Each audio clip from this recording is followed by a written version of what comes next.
All right, good afternoon, everyone, and welcome. I am pleased to call to order this meeting of the San Jose City Council for the afternoon of December 17th. Tony, would you please call the roll? Jimenez. Present. Cohen. Here. Ortiz. Present. Davis. Here. Dwan. Candelas. Here. Foley. Here. Casey. Here. Kamei. Here. Mahan. Here. You have a quorum. Great, thank you.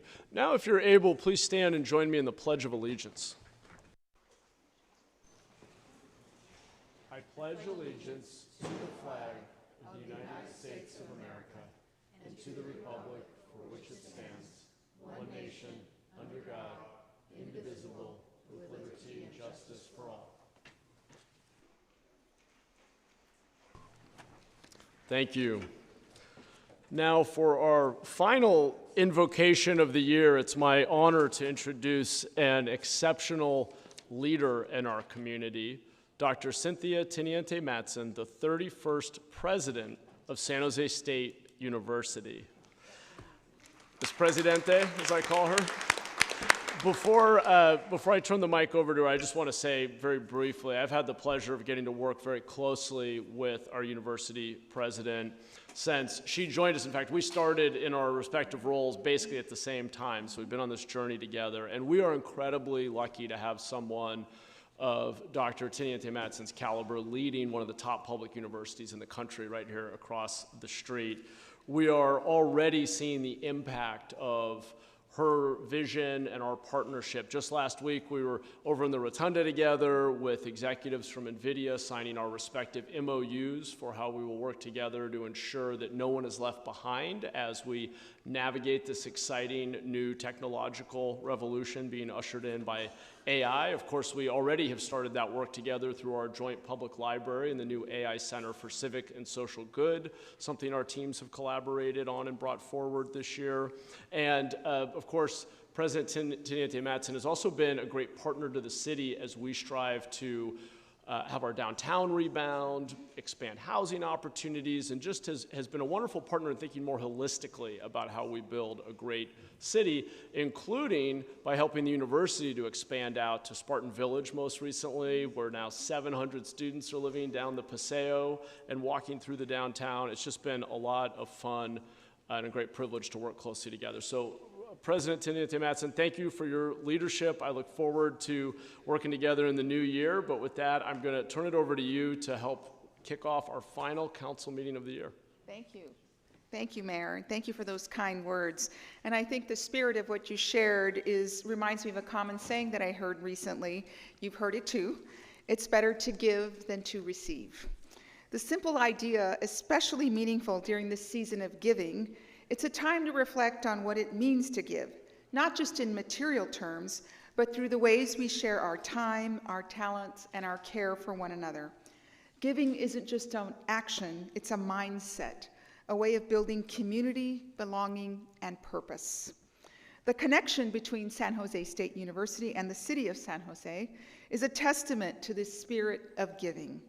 Together, we forged a partnership that spans generations, shaping the identity and vitality of the region.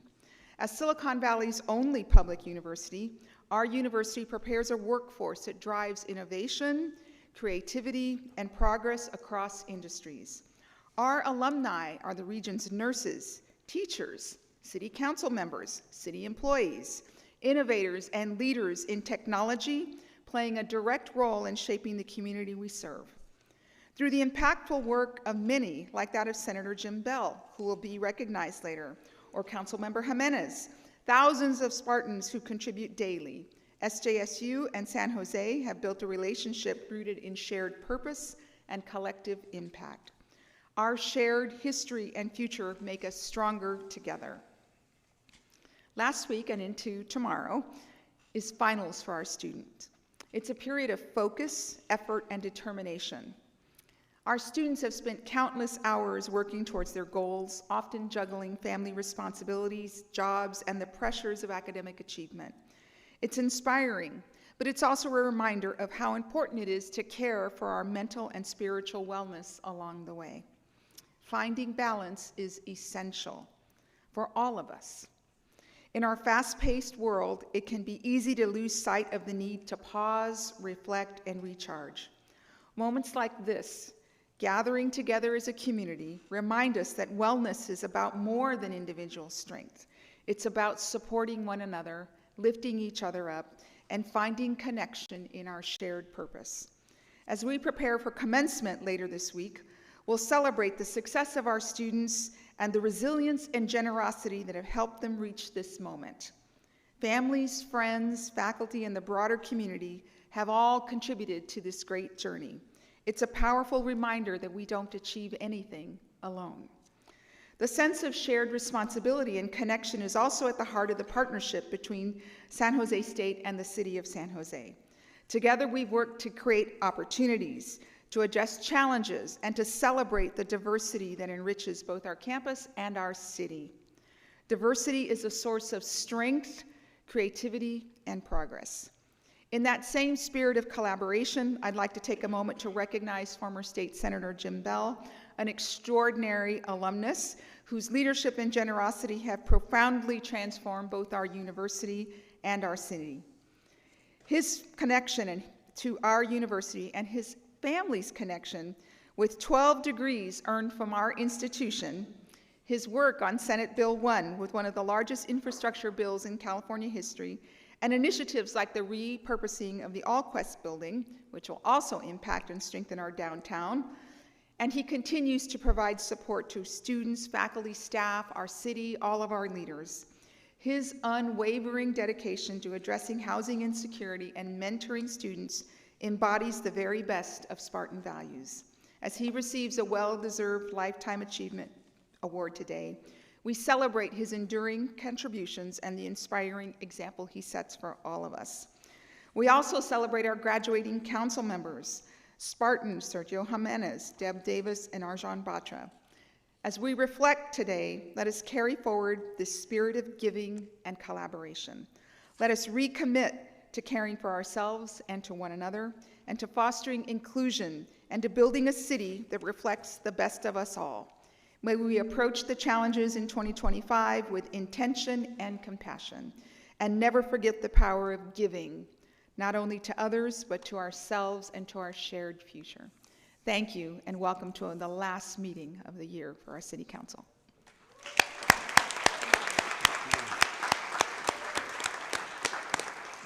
Thank you, President Teniente Mattson, and very happy holidays to you and all of your students, faculty, and staff. We appreciate you being here. We are on to our ceremonial items, and if Councilmember Ortiz will join me at the podium, we will recognize Positive Alternative Recreation Team Building Impact, also known as PARTY.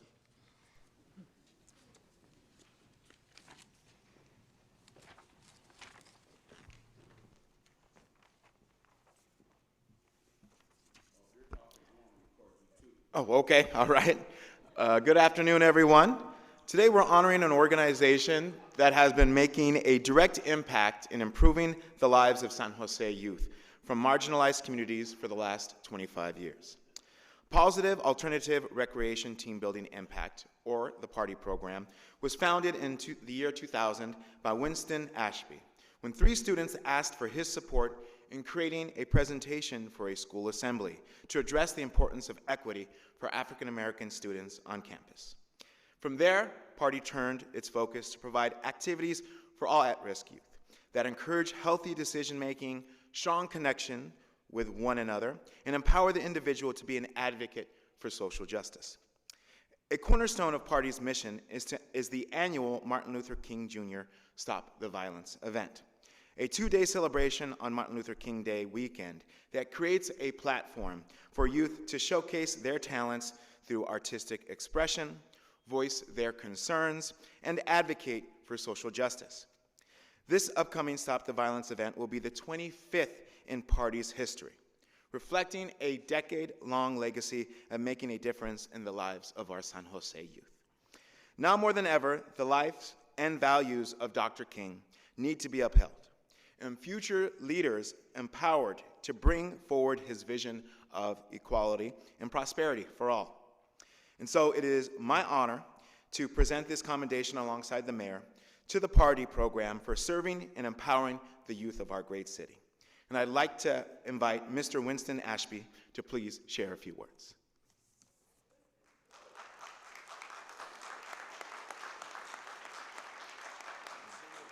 You clap louder there, come on.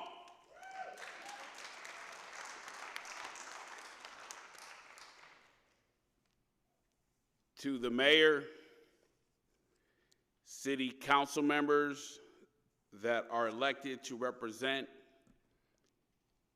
each and every individual, each and every family, and each and every youth in San Jose, I say thank you.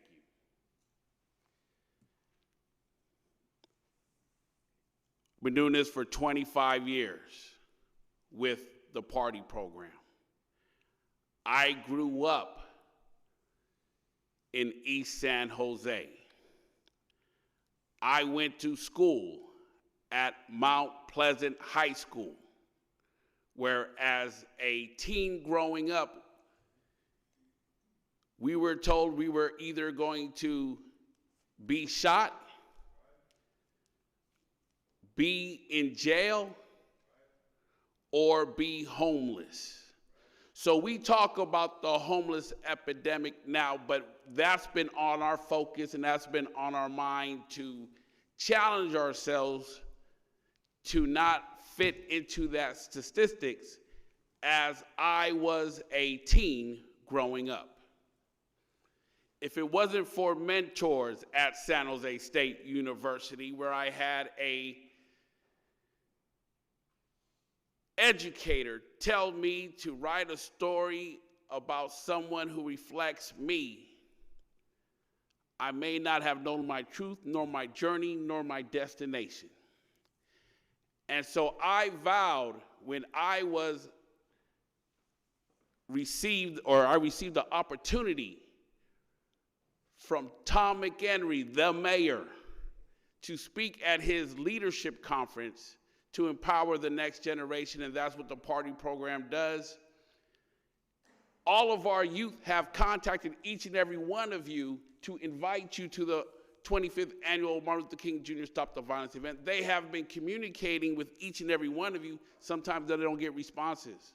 Sometimes they don't get communication back. So I implore you, as you check your emails today, to respond, communicate to these youth, and as well as, because we have a new year, a new horizon with new challenges to face and hurdles to conquer, that we check in with our young people, make them owners and contributors to our communities. And I say this to the president of San Jose State University, to every civic leader here, to every business here: let's work together in community and not exclude anyone, because that's not what we're about. Thank you.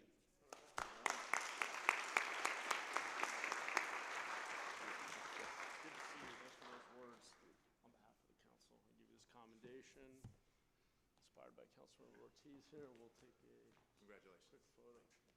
Angela, can you get in the picture too, please? All right, come on, Angela. Hey, if our kids did anything in your school district, we invite you to come over here and be a part of this photo. District 1, District 2, District 3, District 4, District 5, District 6, District 7, District 8, District 9, District 10. Huh? Come on in. We're all about inclusion. I want to invite the president of San Jose State, if you want to join us as well. Anybody in the audience? I invited you to join us. Hold on.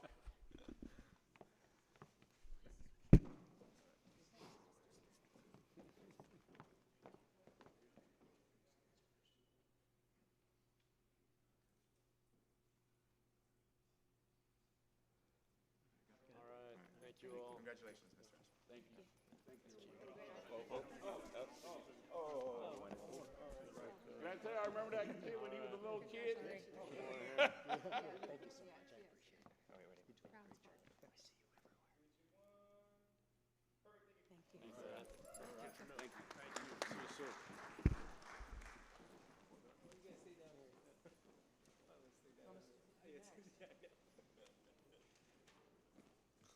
All right, Councilor Candelas, thank you. We are now going to recognize former State Senator Jim Beall. Come on down, Jim.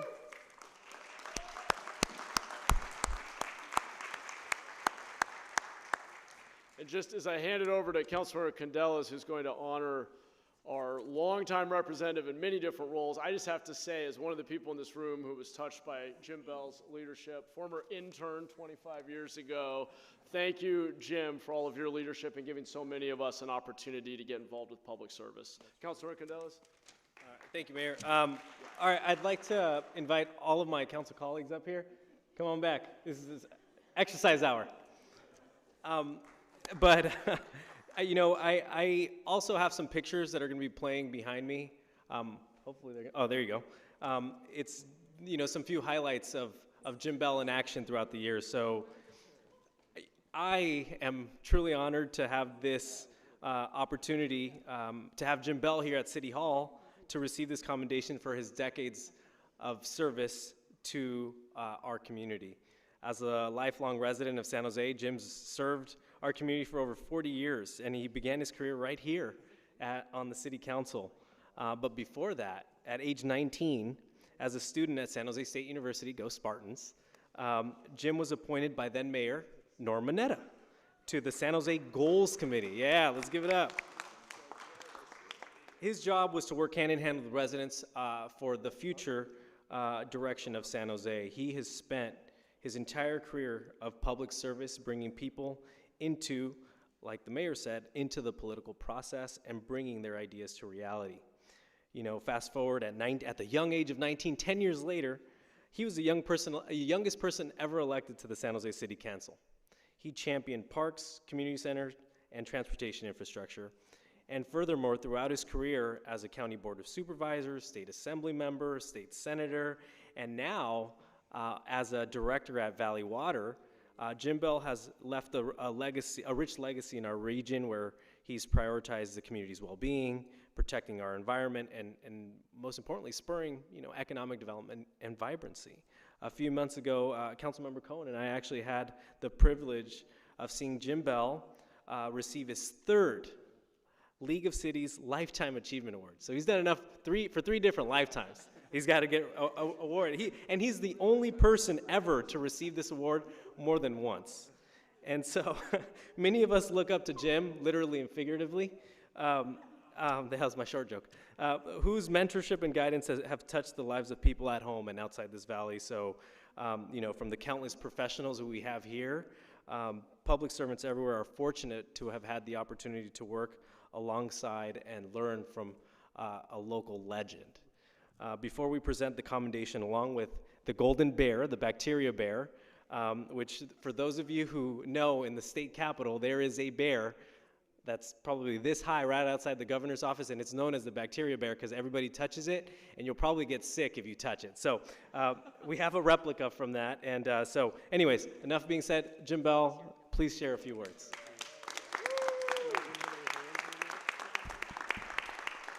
Yeah, thank you, everybody. It's the first time I've spoken here because, you know, as a legislator, I kind of stayed away from City Hall. I didn't say, oh, that's okay.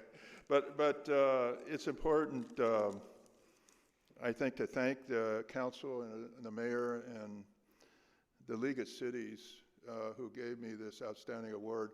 I want to point out that the League of Cities gave me the Lifetime Achievement Award. The mayor's got it right there.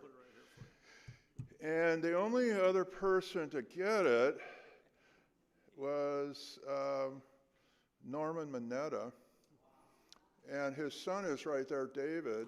Stand up, David.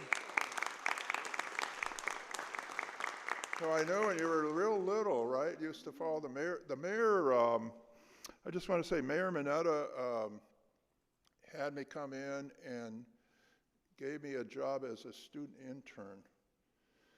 And that really helped me form my opinion about public service.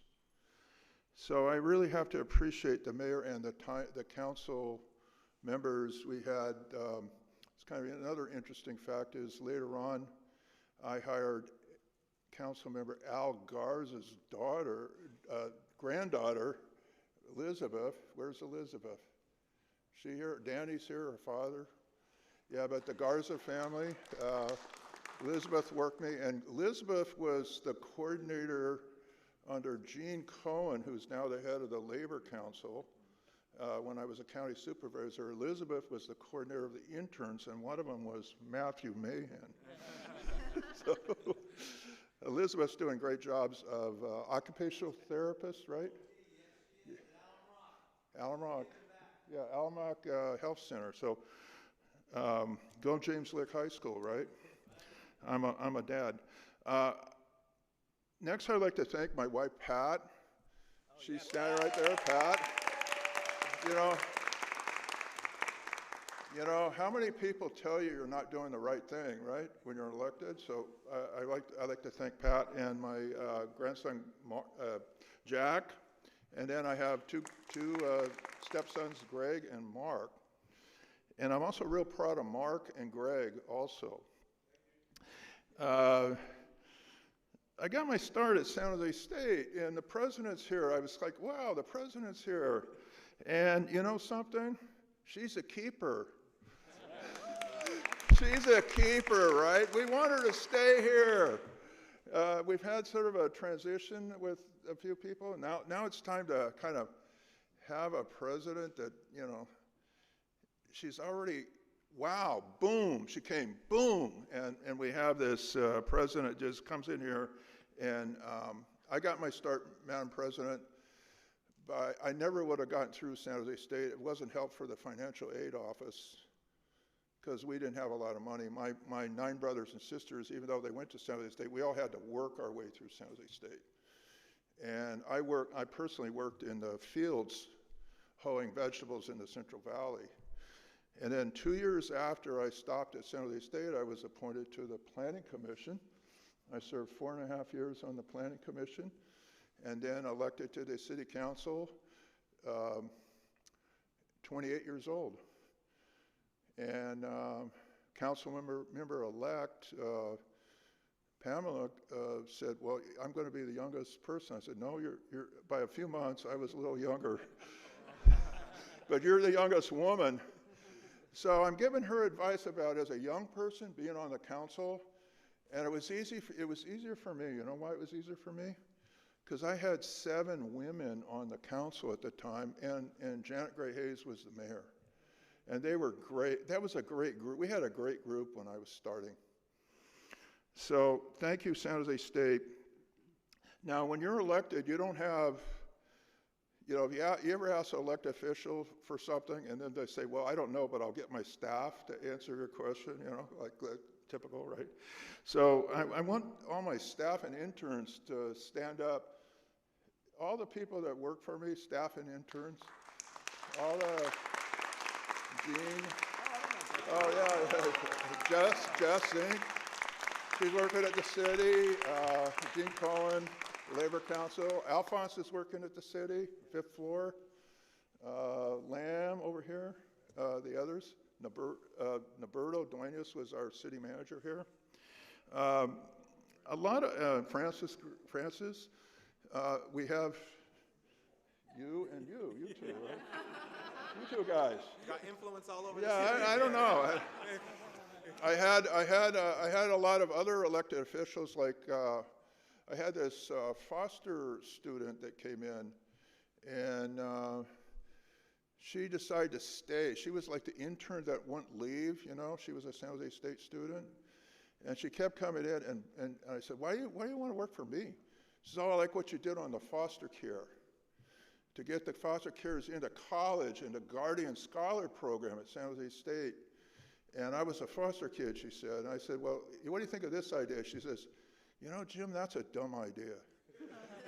So I really like people that are on my staff that don't really agree with me on things, and that's okay, you know. And Aisha Wahib is now a state senator. She just got her PhD. Aisha Wahib, Senator Aisha Wahib. And she represents part of San Jose. So, you know, there's a verse in, you know, my day we had a song, Do You Know the Way to San Jose? And it's got a verse I think is appropriate. After Do You Know the Way to San Jose? It's I got a lot of friends in San Jose. Can you sing the song? She's.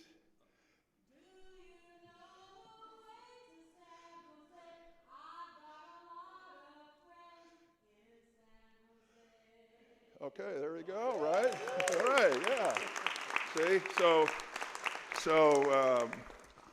I think looking at it that way, we're San Jose, and I've always been for San Jose, and I have a lot of friends in San Jose. So thank you, everybody, for this award and achievement. And I'm going to continue to work on the Water District Board and invite you to tell me what dumb ideas I have. Of course, you guys always do. You do too. So do you, actually. But you know, it's okay. You know, that's what we need. We need that difference of opinion, that final kind of consensus that's formed after you storm and norm and form the ideas, and looking at people that don't necessarily agree with you and having a sit down, like Gene Cohen and Matthew. You guys should have dinner every month, I think. Okay, so just an idea. Just set up a recurring meeting. I'll do it. It's not hard. It's not hard. We did, you know, I got to know Arnold Schwarzenegger. You saw Schwarzenegger up there. I got to know Arnold Schwarzenegger when he came over, and he walked by me and he grabbed my French fries and he took all my French fries on the plate. You know, I was like, what? I said, what the hell are you doing? You know, he says, I'm hungry. You know, so okay. So just that having the one thing I've done now, I'm on the water board, and because of so many of you have worked with me as interns, okay, I decided when I got on the water board, I was going to take 25%, I got Pat's permission, 25% of my stipend will go to a Institute of Public Affairs public service internship at San Jose State University to help underprivileged students that need a little extra help in getting through and having those connections, which is really important for people that say they're a foster youth, or, you know, they don't have people that can mentor them. And having that extra help will make a huge difference for the rest of their life and for our community.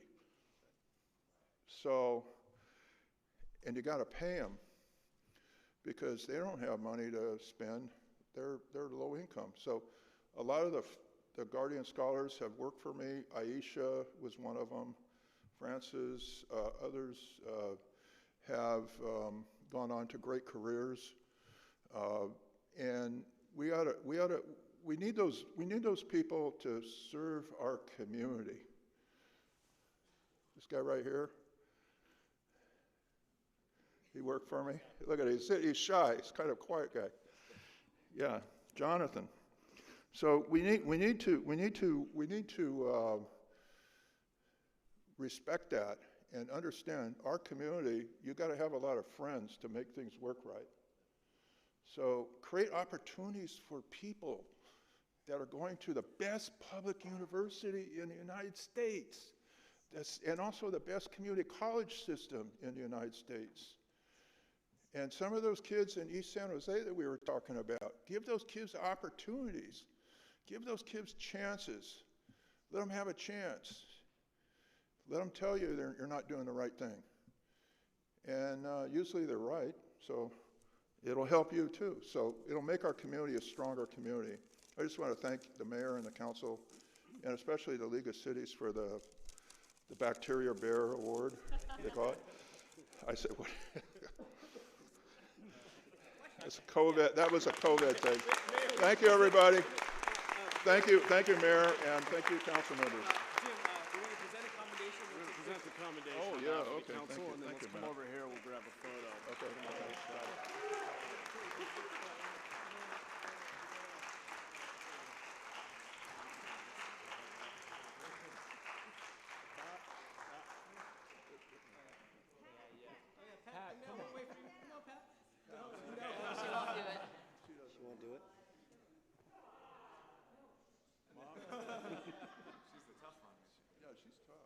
He's the boss. All right, thank you. Okay, guys, thank you. Have a good meeting. Have a good meeting, okay? Good luck, okay? Good luck in the future. Thanks, Pam. Good luck. Congratulations. Thank you. Thank you, sir. See you around. Good luck, okay?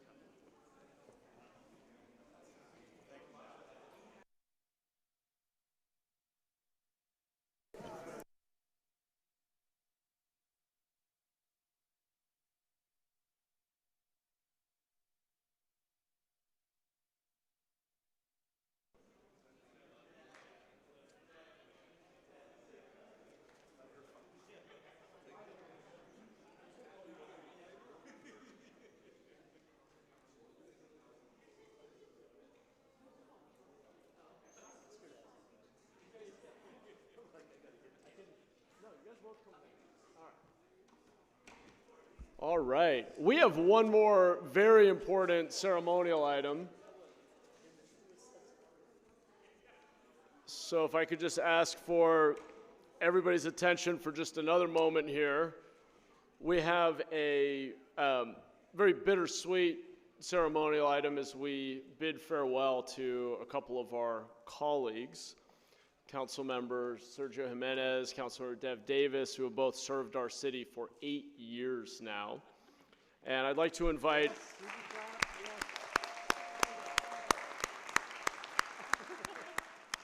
our city librarian, Jill Bourne, down, city manager, Jennifer McGuire. We have a little tradition here where we make a special presentation to library literacy and reading programs in honor of our outgoing colleagues.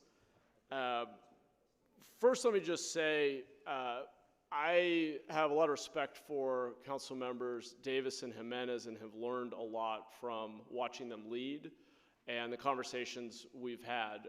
One of the things about this job is that you do, I think, over time, really develop a lot of wisdom in terms of what government can and can't do and what the community needs. And I've appreciated and reflected back many times on the personal conversations I've had with Dev and Sergio, and I'm very grateful to both of them. I've learned a lot. I've also been just so grateful to them for continuing to lean in and work incredibly hard on behalf of our city and provide a lot of leadership. Part of leadership that you don't necessarily see is how colleagues on the dais turn to the more senior members and ask them for advice, ask them for guidance, ask them, bounce ideas off of them. And that happens constantly with Dev and Sergio because they're trusted, because they have been here for so long and done so much for the community. I wanted to highlight a few of their accomplishments. It's also worth noting that they served on the council throughout the entire period of the pandemic, when we had to go home and have public meetings via Zoom for a couple of years and then come back and help guide our city through that difficult time. To Councilor Jimenez, just to highlight a few of your accomplishments, and then I'll do the same for Councilmember Davis. You championed the protection of nearly 1,000 acres in Coyote Valley that has secured its future for environmental sustainability and climate resilience. You led the effort on just cause eviction and helped create what is now our tenant protection ordinance.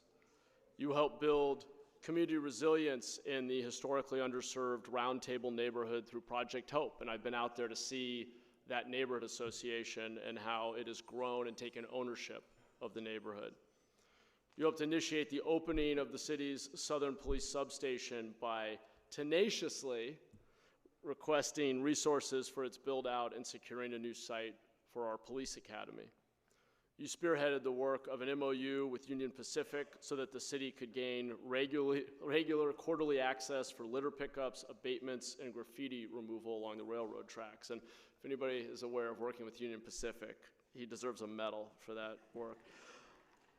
And most recently, you've led the charge for the approval of the Blossom Hill Senior Apartments, a 100% affordable development with 147 units for low-income and formerly homeless seniors. And I had the opportunity to go out and see the new site. It is beautiful and such an addition to the neighborhood and a safe, dignified home for over 100 of our seniors. Councilor Davis, you've championed countless initiatives that have made a difference in our city. As the chair of the Caltrain Board of Directors, you were crucial to the electrification of Caltrain and the creation of the Caltrain business plan. You've been a champion for our residents living longer, healthier, fuller lives by pursuing the Blue Zones initiative and creating a better framework for how we think holistically about serving our community. You've recognized, and this is true for both of you, actually, I was remiss in not mentioning this, you've both recognized the immense challenge we face in addressing unsheltered homelessness and have welcomed multiple interim and permanent housing communities in Districts 6 and 2. And you both were early champions of that work and, frankly, took a lot of early heat and criticism and pushback, but hung in there and continued to do the right thing. Thank you for welcoming our homeless neighbors and helping us find solutions. And Councilmember Davis, I know you've really helped us to create this model of a community advisory committee that has served us so well as we've opened additional sites. You've also immortalized a trailblazer in gender equality, former Mayor Janet Gray Hayes, our first female mayor and the first woman elected mayor of a major U.S. city in this country by renaming City Hall's rotunda the Janet Gray Hayes Rotunda. And you ushered in and celebrated the opening of Fire Station 37, along with a very long and impressive list of park improvements, trail improvements, public art, community center work, and so much more. So to both council members Davis and Jimenez, I'm just, on behalf of the entire city, grateful to you both for your leadership, your sacrifice. Obviously, you're not doing it for the pay, and you get blamed for a lot of things that it wasn't your fault, you didn't do it, but you get blamed anyway, and you both have led with tremendous integrity and dignity and really made our city proud, and we're gonna miss you. Would you all join me in giving a standing ovation to our outgoing council members?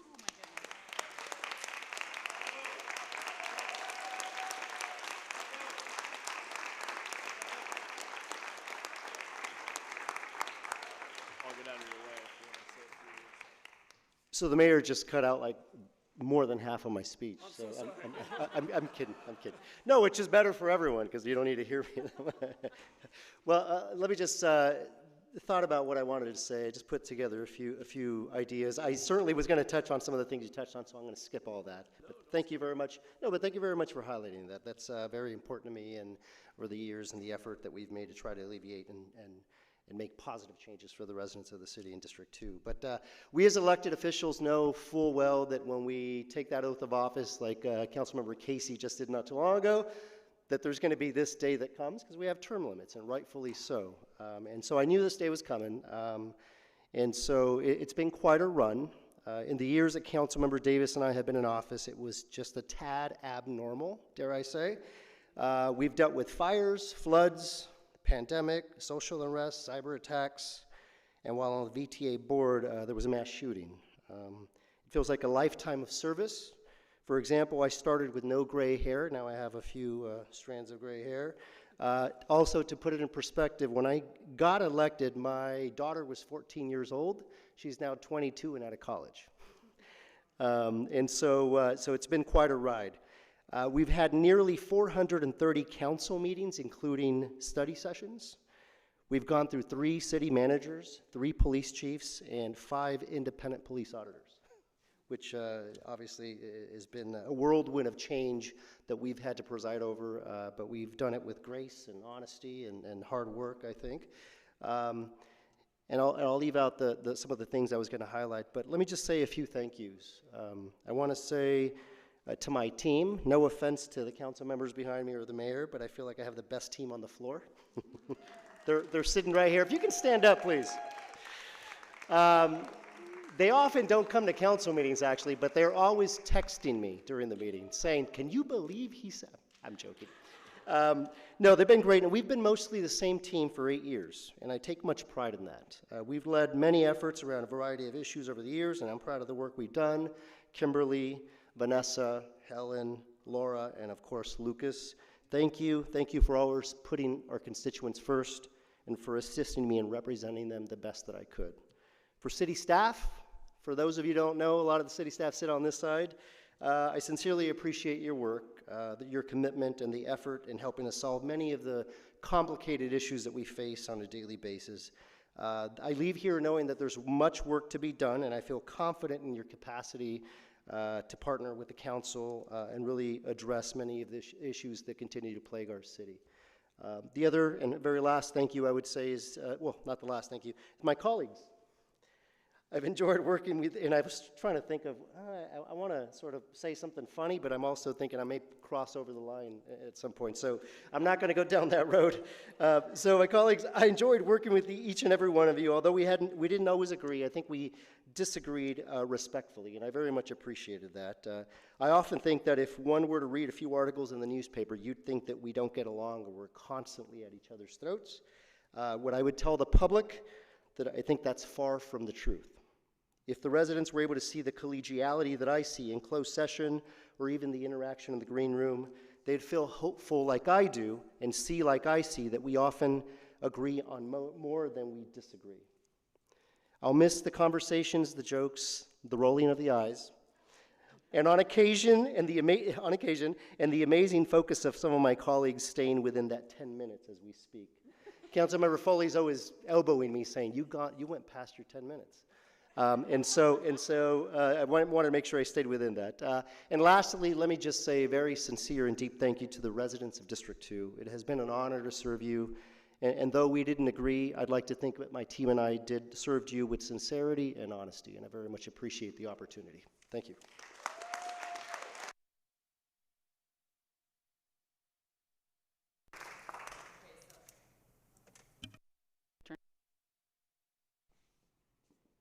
Okay, so here's the difference, the little known difference between Sergio and me. I know there are many known differences.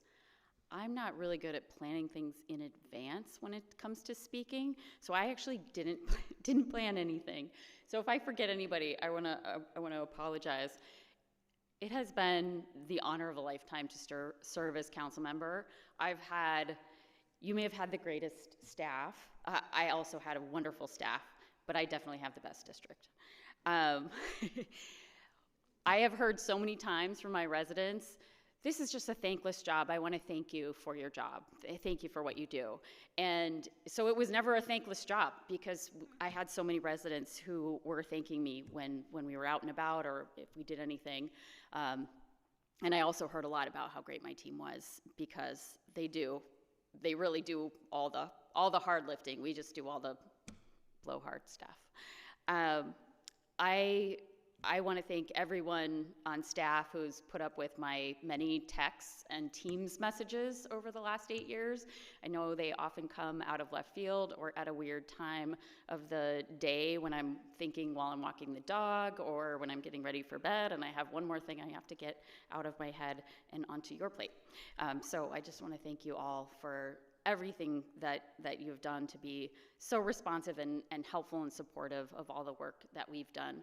One of the things I've most delighted in as a council member is really exceeding or I guess blowing past everyone's expectations of how I was going to be as a council member, and I really enjoyed working across the aisle. So as Sergio said, we actually agree on a lot of things, and it's been really fun to work with the people, David, for example, that I don't always agree with, but crafting these wonderful policies and getting to a motion where we can get to 11-0. It's been really fun. The other thing that was unexpectedly fun for me was getting to know former Supervisor Cindy Chavez as we ran for mayor and then became friends and also were able to help build, I think, a bridge between the city and the county on both the staff level and the supervisorial level, and we're able to culminate that with both of us passing the Blue Zones assessment on the same day on October 22nd. It is a day that will live in infamy for me, and directing our staffs at each side to work together to bring something back for after we're both out of office.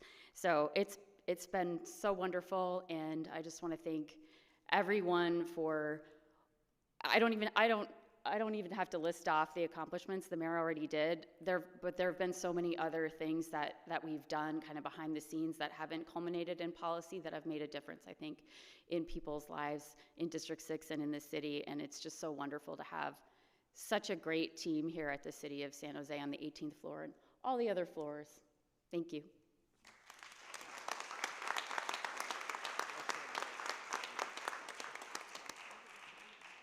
Don't go away yet. Jennifer, do you want to go next and then we'll get to the library presentation? Do you want to say a few words all together? Go ahead. All right, and our city manager, Jennifer McGuire. Good afternoon, everybody. I'm Jennifer McGuire, the city manager, and on behalf of the administration, we also want to thank our 2 amazing council members and say goodbye to them. We had a separate little celebration of them last week, but they've really worked, we've enjoyed working for them, working beside them. They've pushed us as an administration to do more for our community and have made very big lasting impacts for our residents and our businesses. We have a special tradition, and I want to thank our amazing city librarian Jill Bourne and her team of donating books to the library on behalf of the council members, and so they become part of the collection. And I'm going to let Jill Bourne, our library director, tell you more.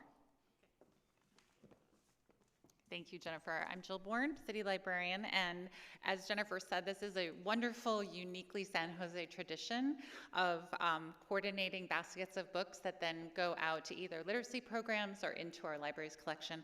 I want to thank the mayor's team for helping coordinate these baskets to reflect the 2 wonderful council members who have contributed so much to our city.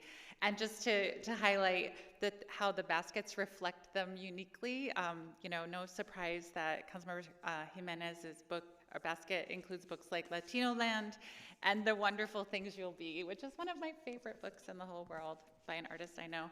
And that Councilmember Davis's includes Designing Your Life and lots of really good nonfiction, by the way. And, of course, the epic Cat Ninja. So I want to thank them for all their work, and we're going to present these baskets, which will then go into the collection. For the first time, we're going to be adding book plates to reflect the council members that the books were selected for. Thank you so much.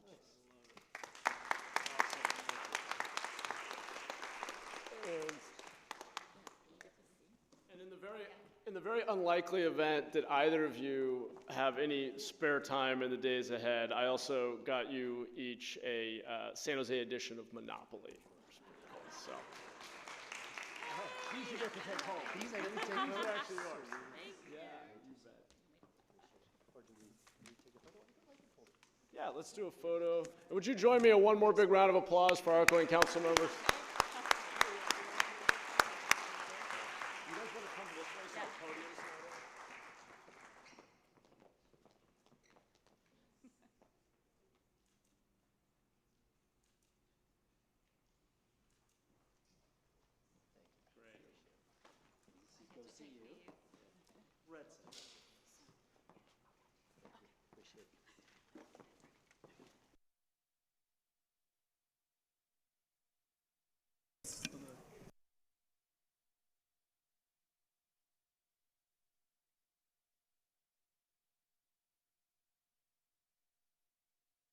To keep it reasonably short. Okay, just before we continue with the agenda, I did want to give colleagues a brief opportunity to share any thank yous to our outgoing council members. Councilmember Foley? Thank you. Councilmember Jimenez, I am going to miss you being my seatmate. We have a lot of fun up here. You may notice that sometimes we're laughing, but it's really, we're paying very serious attention. But it's a comic relief that we need to have. I so appreciate getting to know you both in here on the dais, but also traveling when we went to Ireland on the Sister City program. You are a Renaissance man, and I'm so honored to get to know you, and I hope our paths will continue to cross down the line. I am going to miss you deeply, my friend. Thank you so much. Appreciate it. Aww. And to Councilmember Davis. Oh, go ahead, please. If I may, yeah. I'm so, I'm sorry, am I exceeding? It's only been a minute and 12 seconds. Well done. All right, just keep me on track. This is me. This is me. To Councilmember Davis, I probably will see you in the neighborhood because Willow Glen is a small community. It's been an honor to serve you, and I just want to share a little story. I remember when I was running for re-election for school board, which I did not want to do, and you were running for city council, and I tried to talk you out of running for city council and running for school board. You said, oh no, I'm committed to city council. And here you are, and thank you for being so committed to city council. It's impressive to watch you and learn from you and see how you craft policy that really came in controversial but ends up not being controversial when we vote at the end of the day. So I'm very grateful for your friendship. I'm sure I will see you around, maybe at church occasionally, only because I maybe not go, but I will see you around, and I have so enjoyed spending time with you and getting to know you even more. Thank you. Thanks, Councilmember. Councilmember Cohen? Yeah, sometimes I wonder if some of us are going to take this harder than the two of you who are terming out. But I will say that when I was up for re-election this year and talking to people and I got re-elected, I said actually one of my regrets is that I won't be able to spend the next 4 years serving with the two of you, because it has been an honor to serve with the two of you, and you do such a great job as mentors, as policymakers, as thought leaders in the city. So I really want to thank you for that. There is no accident that when I first got elected, I tapped the District 2 team to try to help me with my transition, and several of them were part of my transition group to help me build an office, because I wanted to model what I did in an office after what Sergio had been doing and how successful he was at building such a great staff and keeping them here for so long. And so it's been an honor to work with the D2 staff and with Sergio.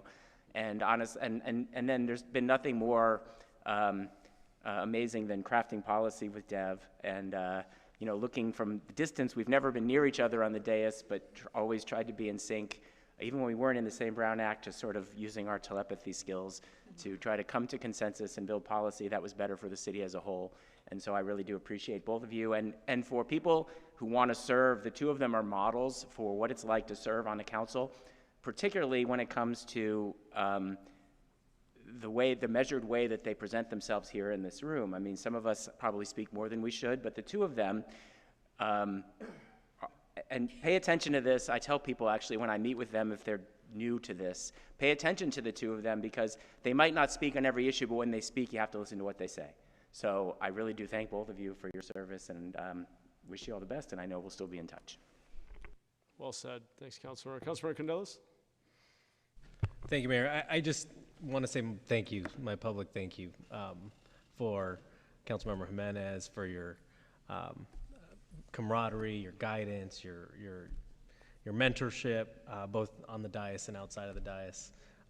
Thank you, and Councilmember Davis, you know, working across the aisle, you know, you, Willow Glen, Evergreen District 8, you know, you wouldn't think we would have so many things in common, but we do.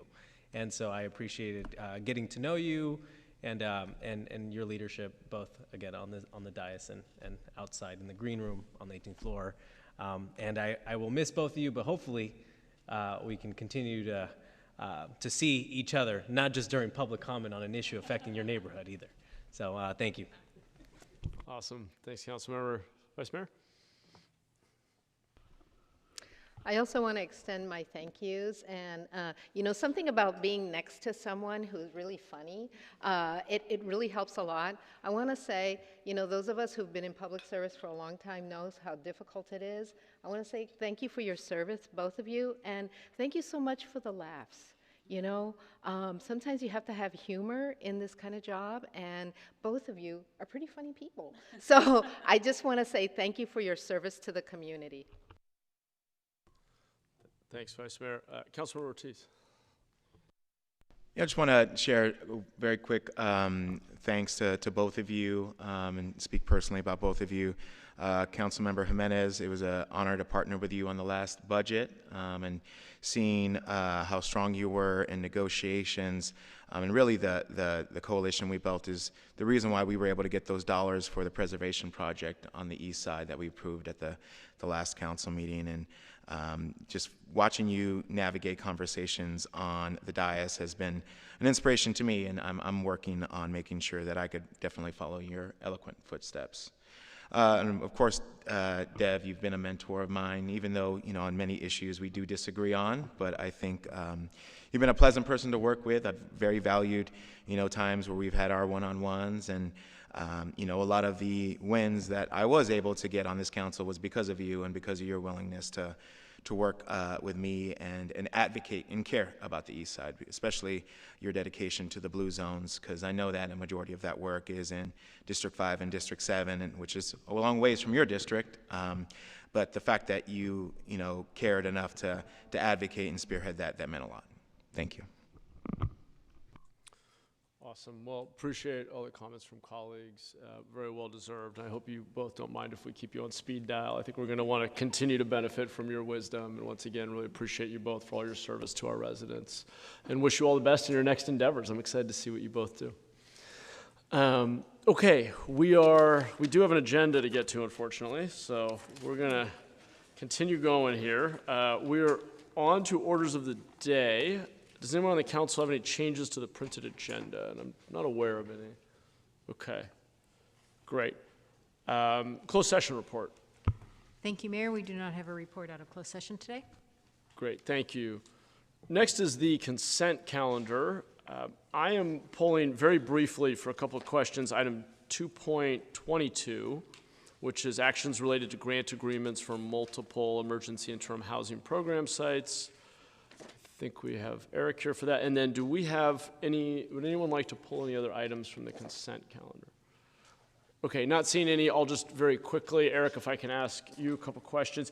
When these contracts last came to council, if I remember correctly, council members Jimenez, Cohen, Foley, and I co-authored a memo that asked staff to develop procedures for new EIH agreements, including property and performance management, setting clear contractual outcomes and performance metrics. We had a long conversation about that at the time. And I understand here we're doing just a 6-month extension. So just for the council's benefit, could you share where we are in that process? I may have a couple of quick follow-up questions, but just as we improve the efficiency and overall effectiveness of these sites and basically impact per dollar spent, where are we going?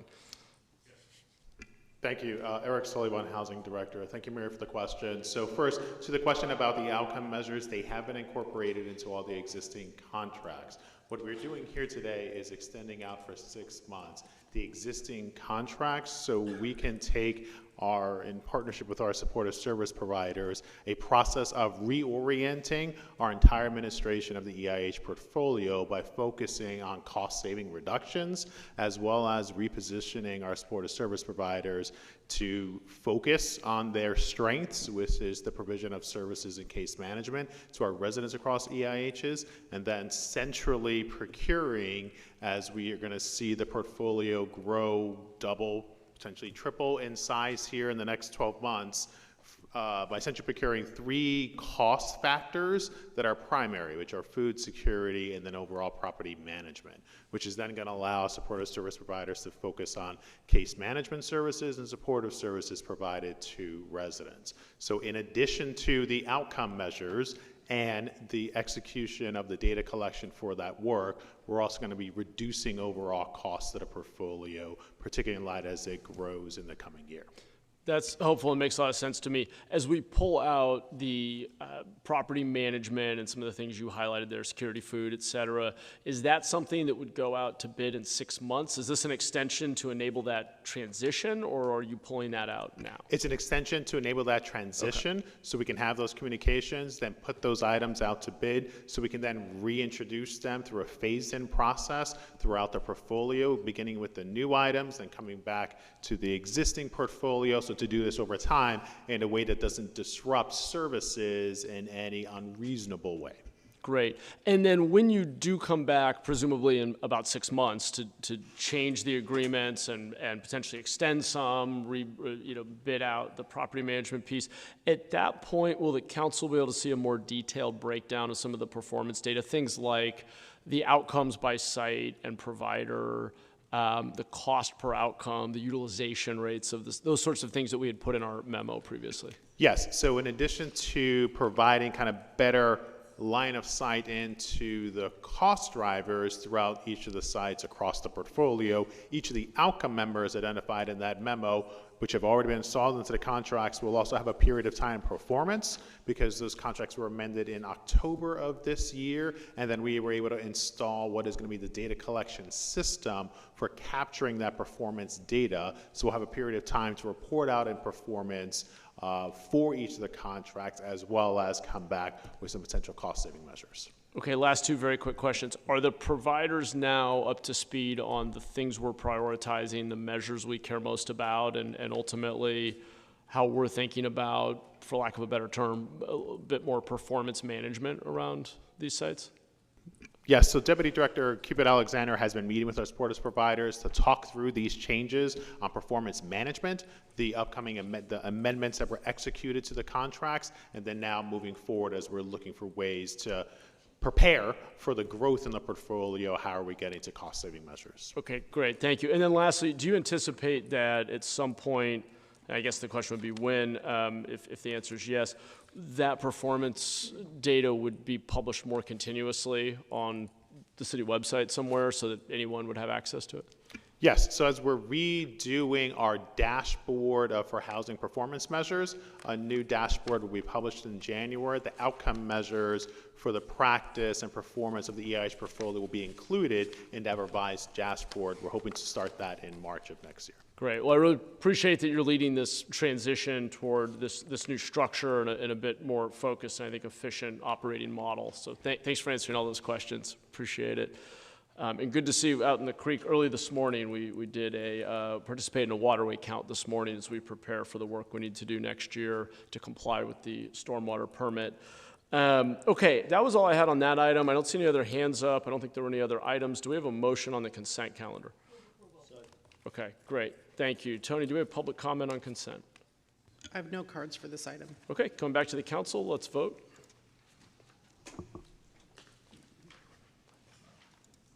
Motion passes unanimously. Great, thank you. As we come back to land use consent, my understanding is the administration wanted to pull item 10.1A, is that correct? That is correct, and we'll have staff that need to read something into the record on Great. that item. And then do we need to vote separately, or can we vote on consent as a whole? It's an item 10.1, and so when you take up land use consent. We're on land use Oh, sorry, consent. yes, We can yes, vote on yes. the item separately Yes. if that's preferred, Nora. Okay, Yes, great. All right, sorry. so we'll have staff comment on item 10.1A, which we're going to pull here, and then we'll vote separately on that and 10.1B. Go ahead. Thank you, Mayor and council members. Justin Daniels, Supervising Planner. Staff would like to pull item 10.1A from the consent calendar. Staff has a recommendation change. Staff would like to remove APN 299-16-001, 4146 Mitzi Drive from the rezonings and ask council to approve the ordinance without this APN. Thank you. Great. Do you mind just telling us why? Just context? Yes, quickly. this site is going to be rezoned to urban residential plan development. We had it to be rezoned just to urban residential. There is a historic resource on the property, so it is going to be PD zoning to have conditions to help protect the historic structure. Got it. So the recommendation is to remove that site to allow that to happen and have the council move the rest of the item. That's correct. Got it. Thank you. Unless there are questions, do we have a motion on that item? Second. Great. Thank you. Tony, do we have public comment on item 10.1A? We do not. Okay, coming back to the council, let's vote.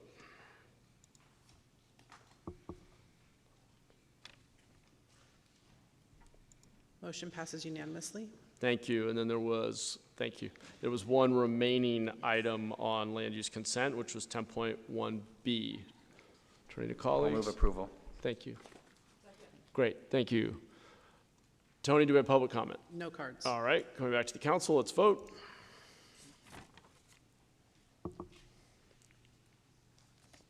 Motion passes unanimously. Great. Thank you all. Okay, we're on to item 3.1, report of the city manager. I do not have a report today. Thank you. Okay.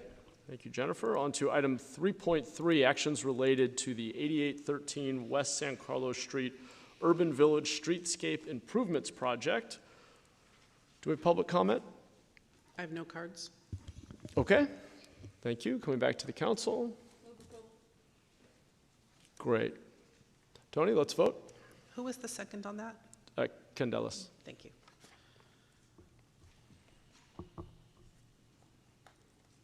Motion passes unanimously. Great, thank you. We're on item 6.1, San Jose Power Status Report. We have a brief presentation. We'll wait for staff to get settled. And then I believe I'm turning it over to Kip Harkness. Thank you, Mr. Mayor. Good afternoon, Mayor and Council, members of the public. Kip Harkness, Deputy City Manager. We'll be bringing this item to you as a cross-reference from Transportation Environment Committee, and so we'll try to give a slightly more succinct presentation than we did at the committee, but a complete one.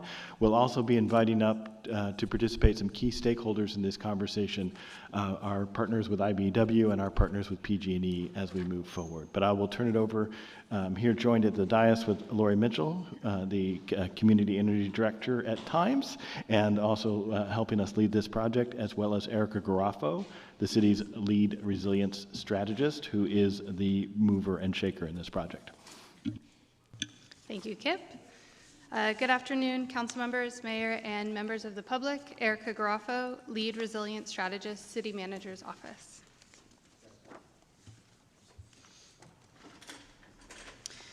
On October 3rd, 2023, the City Council unanimously voted to amend our municipal code to create a municipal electric utility and establish the legal framework for the city's authority to generate, purchase, and distribute electricity.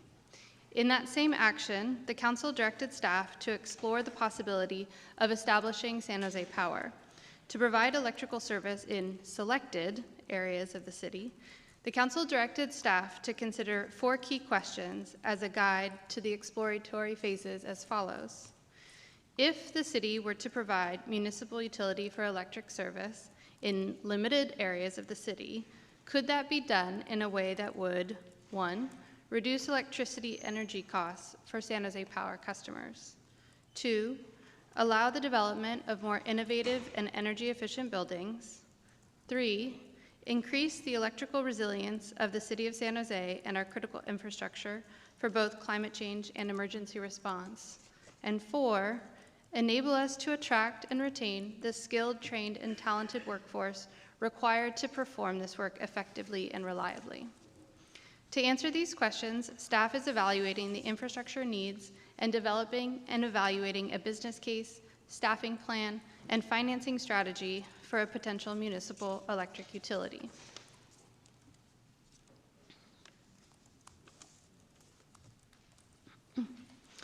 San Jose Power's startup costs fall into 4 categories: electricity generation, transmission interconnection, electrical distribution, and staffing and consulting costs.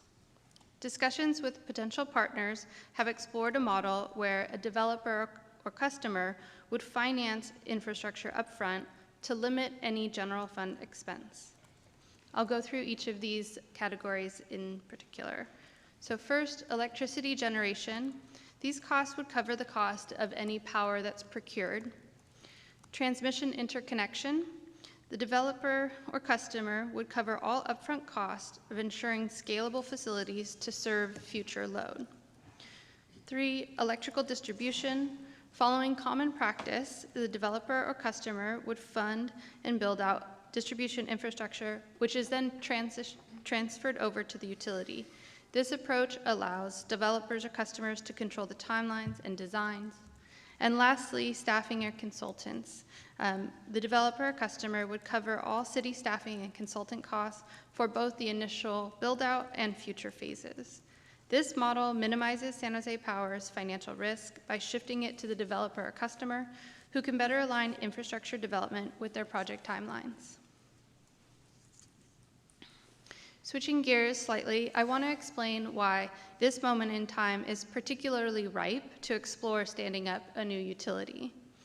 2 newly approved high-voltage transmission lines by the California Independent Systems Operator, or CAISO, offer the potential for lower transmission costs. CAISO, which manages California's 27,000 miles of transmission lines, recently doubled the capacity of LS Power's project to 2,000 megawatts. I want to put this in perspective. The city of San Jose currently uses roughly 1,000 megawatts on average. So it's 2,000 on top of that. Some of it would go to Santa Clara, but it's still a significant investment in power capacity for the city. One of these lines will run through North San Jose, right past the regional wastewater facility, and the other one runs from Metcalf in Coyote Valley up through the center of San Jose and will end in downtown.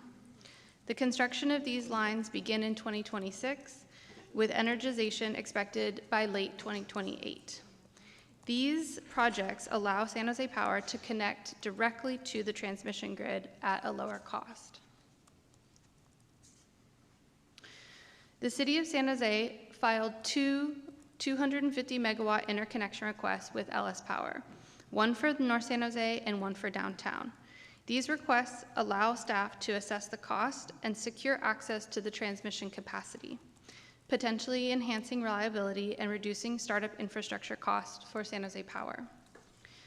The first service area in North San Jose, a portion of this first 250 megawatts of reserve capacity could power critical infrastructure at the regional wastewater facility and support economic development on the 159 acres of adjacent lands identified for industrial, manufacturing, and research uses. Lower electricity costs through San Jose Power could attract businesses and accelerate development, generating lease revenue for the regional wastewater facility and tax revenue for the general fund. In the downtown area, we have an additional 250 megawatts that could serve development plus critical infrastructure, including San Jose's airport.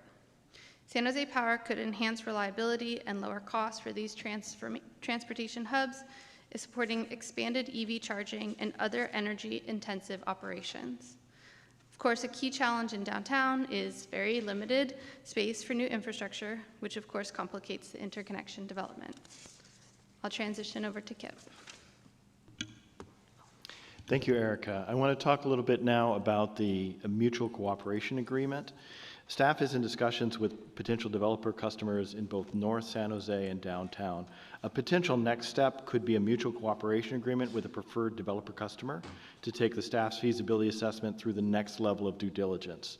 Under a mutual cooperation agreement, the potential developer would be granted an exclusive opportunity to develop an agreement to launch San Jose Power to serve their developments. The developer customer would reimburse the cost of feasibility assessment work undertaken under the mutual cooperation agreement. This work would likely include evaluating the specific infrastructure needs and further developing and evaluating a business case, staffing plan, and financing strategy necessary to serve the developments and a path for the city to successfully launch a municipal electric utility and expand beyond that. At this point, we would anticipate knowing in the next several weeks whether we will be bringing forward a mutual cooperation agreement to you, and would likely bring that to you for your consideration perhaps in March at the special meeting that we have agendized for this topic. In parallel, at the October 2023 council meeting, you requested that staff continue collaborating with both IBEW and PG&E as we advance the exploratory phase of this work. Since then, the city has met periodically with IBEW, both 332 with Javier Casillas and with 1245 with Mr. Hunter Stearns. We've met periodically to discuss a wide range of topics, and the Energy Department also in parallel continues to engage with labor stakeholders, including IBEW 332, on a long-term power purchase agreement project selection criteria, which will come back to the council later in the spring. Separately, the city plans to be meeting with IBEW on potential building electrification workforce development programs as we work to electrify the entire city. The city's manager's office has met with IBEW 3 times to understand their perspective on the city's exploration of a municipal utility, especially concerning staffing and impacts on their current members.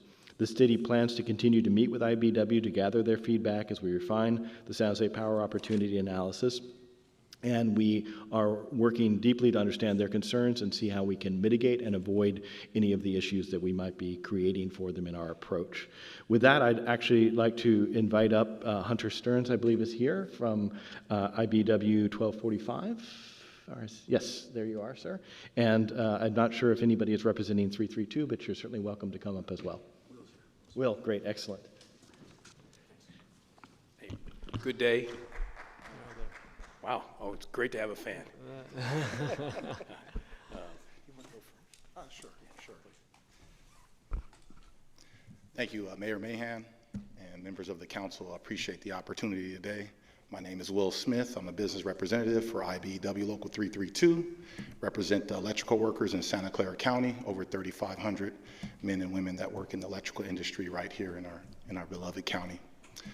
Projects like this, where they're taking a high road approach to development and to construction, is absolutely imperative as well as needed in our county and in our city.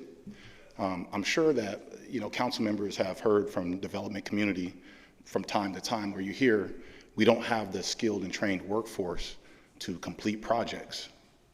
And with IBEW, there's no one else better, no disrespect to public education, whether it's a community college, whether it's a CSU, it's a UC, or if it's a private university. No disrespect to them. I appreciate what it is that they offer to the community. But there is no training like IBEW training when it comes to electrical workers. We have invested well over $30 million into our training facility, and we have one of the most elite training facilities in all of California, not just Northern California, all of California. And I would love for each and every one of you, if you haven't had the opportunity to visit our training facility, I'm going to make sure that I'll be getting out and extending an invite to you guys in the first quarter of 2025 to come take a look and check that out. I think you would be rather impressed on the lengths that we go towards training our apprentices and the future of our workforce.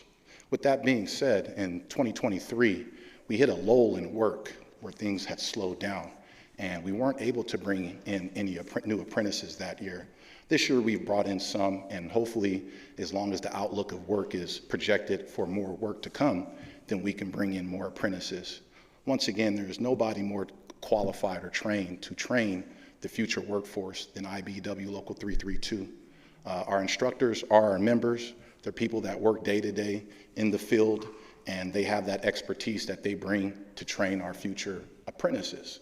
So once again, projects like this need to be approved. More projects like this need to be collaborated with IBEW 332, and we can ensure that we're going to have that skilled and trained workforce of the future. Thank you for the opportunity today. Thanks, Will. And again, my name is Hunter Stern. I'm with IBEW Local 1245. We are the utility local here in Northern California. We work in conjunction with 332 and other IBEW locals throughout Northern and Central California. But our members perform utility work for PG&E, for the city of Santa Clara, and for 28 other what we call publicly owned utilities. We're very familiar with the utility structure. We're very familiar with utility operations. And we certainly have relationships with almost all existing utilities here in Northern California. I want to express my appreciation. Well, first I want to express my appreciation to the mayor and to the city council for honoring Jim Beall today. I know Jim as assembly member, as senator, never a better or more kind person in this business, and I was really thrilled just the fact that you guys know it and you recognized him, and he is a son of San Jose, and he reflects well on all of us, and I enjoyed working with him in Sacramento, and I'm glad you can still, he's still here and he's still helping. With regard to our work on these projects and what's being proposed, we've had good, honest dialogue with the city representatives. We've appreciated it greatly. And there's been some candor around that so that people are clear about what is and what isn't possible. The presentation, the plan, we call this greenfield development, utility development, versus what's known as takeover. Otherwise, the San Jose Power Plan developing new areas versus acquisition. But the ordinance that you passed in October 2023 allows the city to take over all of PG&E operations, all of the infrastructure, and therefore puts our workers at risk. IBW 1245 has a long-established practice of status quo. If you're receiving your electric service from a given utility or a given resource, we ask that you keep receiving it from that resource. It's not anything particular, one resource is better than another, one utility is better than another. It's that our members are frozen in place. If they work for an investor-owned utility like PG&E, they have a wage and benefit structure that's negotiated directly with that employer. If they work for a municipal utility like the city of Santa Clara or others, they have a wage and benefit structure that is particular to that employer. We cannot switch, particularly with regard to pension, we cannot switch one benefit structure under an ERISA plan, private employer, to a public sector employer. It can't be done, and it puts our members at risk if there is a change in source or ownership and operation of the grid. And I understand what the plan and proposal is. I understand it's segmented to specific areas of the city, and I appreciate the reasons for that, but that's not what the ordinance says. And I want to leave you with that impression or understanding. That's what's important to my members. That's what is important to us in the future. We've shared our wage and benefit packages with the city representatives. They're more substantial than what is paid here now.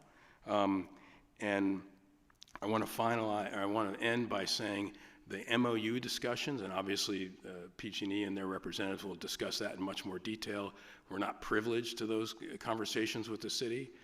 That's between the city representatives and PG&E, but that would allow my members, who almost 1,000 strong, who do serve City of San Jose residents currently, to continue to do so. And to me, that is the best outcome. Thank you for the time, and we appreciate continued discussion. Thank you to both of you and all the work we are doing together. Perfect segue into the conversation around the potential memorandum of understanding with PG&E. PG&E, in coordination with the city manager's office, has proposed that we enter into and develop a memorandum of understanding for cooperation on economic development, specifically in downtown and North San Jose, through the timely construction of the electrical infrastructure required to support that development in those areas, and also to meet our city's decarbonization goals. The MOU is currently being drafted, and we've actually been rapidly progressing that draft. I actually owe a draft to PG&E, which I will be discussing with them after this meeting, and we hope to have that in a form that we can take to you in the new year. It would include commitments to providing competitive terms, including speed and certainty for internet connection, which, especially for these large load customers that Erica was describing, is extremely important to them as they make their decision whether to locate here or locate in other places in this magical moment that we have, especially around data centers and large load customers. So we continue to engage with PG&E on a regular basis, including now standing monthly coordination meetings, and to solicit their feedback on the city's exploration of San Jose Power, which understandably they have many concerns with. But they've also, the MOU that we're crafting provides you an additional perspective and may alter the desirability of moving forward with San Jose Power. So as I said, we'll be presenting this to you once we finalize the draft for your further consideration and your direction to us to potentially continue with PG&E as well as the exploration. All of this will come together in good time in a March 21st special meeting that we have scheduled, where at that point we would come forward with any next step, go, no-go recommendations that we might have with both the deeper partnership with PG&E and a potential MCA with a potential first customer developer. So that's a lot and gone on a little bit longer than I had intended to, but this is a very complicated subject. So I do want to bring up PG&E and let them close us out with their perspective on the work that we've been doing and speak to you directly and unfiltered. Christina, I think you're joining us. Okay, please, Christina Ramos. Hi, good afternoon, Mayor and Council members. Thank you for having me today. I'm Christina Ramos, Senior Government Affairs for PG&E. I'm excited to be here today because we wanted to discuss what we've been focused on and the progress we've made in San Jose as your utility partner. Over the last year, we have been focused to ensure that we are delivering for all of our customers and communities on reliability, new service connections, and building capacity to support your electrification and economic development. A year ago, as Kip said, our two organizations started meeting on a consistent basis to discuss these priorities. And as PG&E, we came ready to listen to the city's concerns and understand your goals. These conversations have proven to be productive and had led to more focused collaboration, along with developing the proposed cooperation agreement to further guide our partnership and long-term commitments. Yesterday, you have seen that we submitted a letter to all of you on what we have accomplished together over the past year, and it outlined PG&E's commitment for the future of San Jose. To summarize that, we have increased the number of new business service connections, improved on performance and reliability, increased capacity to support electrification and economic development in the city, began innovating with key partners and developers to help meet the city's net zero and decarbonization goals. And we haven't done this alone. We've done this alongside all of our partners, customers, and our highly trained local labor workforce. Now, moving forward into 2025 and beyond, we want to continue this partnership and deliver on major key projects such as our rebuilding of Substation A, streamlining the permitting process, continuing to partner on more innovative ways to bring net zero goals to San Jose, and advancing key infrastructure projects for anticipated load growth. Delivering on this new infrastructure quickly will require PG&E to make significant long-term investments, will be dependent on a strong partnership with the City of San Jose, and we're really excited to continue this relationship and working together for San Jose's electric future. I want to thank Kip and Erica for all their work, for us getting our teams together, and our local team is here: Teresa Alvarado, Regional Vice President, Mike Medeiros, our Vice President of the South Bay Delivery Team, and myself for any questions you may have. Thank you. Thank you. So in summary, we will continue to explore both the option of a private developer customer for standing up San Jose Power and our partnership with PG&E while staying in tight coordination with IBEW. With that concludes our presentation, and we are open to any questions, feedback, or direction from council. Great. Thank you all for the presentation, all the hard work that's gone into it, and thank you as well to our partners at PG&E and IBEW for continuing to engage in this conversation about where we go from here. A lot of progress has been made. Why don't we first see if there's any public comment? Tony? I have two cards. One, Mark, come on down. And I have Julianne, but I can't read the number. So Julianne, if that's a 6.1, come on down. If you don't come down, I'll call you for 8.1. I'm not quite sure what number that was.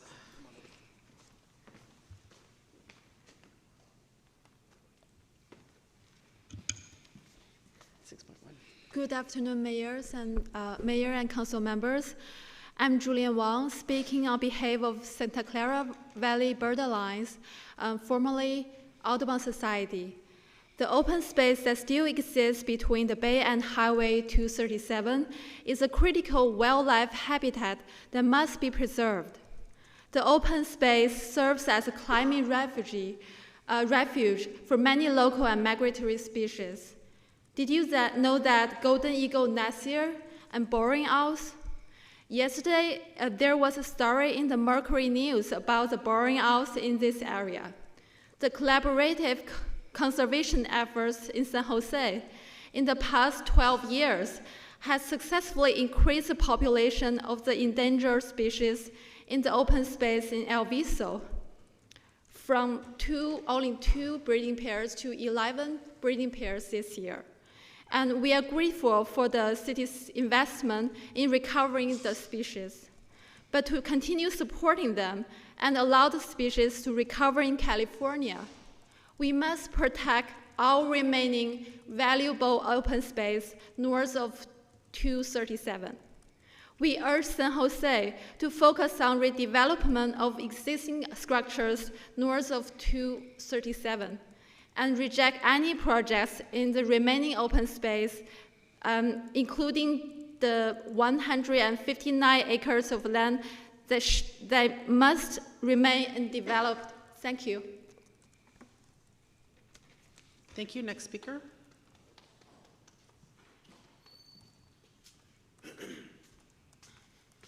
Hello. My name is Mark. I am the CEO of Mark Brown and Associates LLC. MOTH Incorporated. MOTH is an acronym that stands for Minds Over the Hardships, and also the Kingdom, which has not been incorporated just yet. The aim of my entire business structure is to eradicate homelessness throughout the world. It is a huge undertaking. I do not take it lightly. How it relates to this particular measure is it's about community. It's about working together. And if we're going to double the amount of wattage for San Jose, then I think that we have to have other strategies accessible to accommodate for that. I would propose that we incorporate solar in other ways, maybe having streets with solar panels that can use the sun's rays to put more energy back into the grid. I would be happy to have more discussion and provide a bid to be part of the process through my business ventures and through the staffing that I can provide. And that's what I would like to offer. And that's it. Back to council. Great. Thank you. Come back to the council. Councilor Cohen. Thank you. I want to start by thanking you, Kip, Erica, Lori, and everyone on the team that's been moving this discussion forward as we kicked it. I don't know if it was a year or more ago that we started having this conversation. One thing about this job is you can't keep track of time at all. But I appreciate that your work and also the work of your part of the partners and coming together and having some very fruitful conversations. I think there was a lot of misconstrual of our intent at the beginning of this. I spent a lot of time speaking to the Mercury News reporter, and the next day the headline said San Jose plans to take over PG&E, and that I think didn't necessarily help the conversation, but maybe it did was successful in getting us at least to the table and having a conversation. I think when we started this, our idea was to be strategic and find some ways that perhaps a localized public utility as an alternative in some very focused areas might be good for our community, our economic growth, and our residents, but not with ever any intent to be broader, as broad of a scope as that headline implied. No matter how things play out as we consider this going forward, PG&E will always be the primary source of power for our residents, and PG&E's success is essential for our residents' power usage and for our economic vitality, and there's no doubt about that. And I think that there are some opportunities, though, for us to figure out where the strategic locations are as LS Power's lines come in, where we could tap into that and deliver electricity in a strategic way that will help some of our city installations and perhaps help some economic growth in very targeted areas, whether it's downtown West or up in North San Jose, as we attract and work to attract more high-tech companies and more data centers here in the city. We know that those are great economic drivers, and there will be continued need to build more of them. And San Jose wants to be competitive in that market along with our neighbors in Santa Clara and other cities. So if nothing else, this has jump-started a good conversation with PG&E, and I want to thank our PG&E partners for coming to the table and for working towards an MOU, which I think will be very helpful for us going forward. I know Mike is there. We've had conversations at T&E. I don't necessarily need you to come down, but I want to thank you for the work that PG&E is doing to be proactive about making sure that we'll be ready for the growth of our tech industry, particularly for growth in North San Jose. We've had businesses, big tech companies, some of which have been in the news recently for incredible growth, who have been concerned about reliability and their ability to continue to operate. So I really want to be thankful for your attention to that and making sure that we're successful going forward. I do have one question. I don't know who at PG&E might be able to answer this one, but there's been concern. I know one of the things that's happening as the line comes in from south, the southern line comes in connecting south to downtown. The location of the substation to tie in to connect the current lines with, or to connect to the new Ellis Power line. There's been some discussion about potentially doing that near Metcalf, and there's been concerns that if that can't happen, that there might be some encroachment on some of the land we want to protect in Coyote Valley. So I just want to find out from PG&E if you have any thoughts about that going forward, how you might work with Ellis Power and maybe come to an agreement on that question.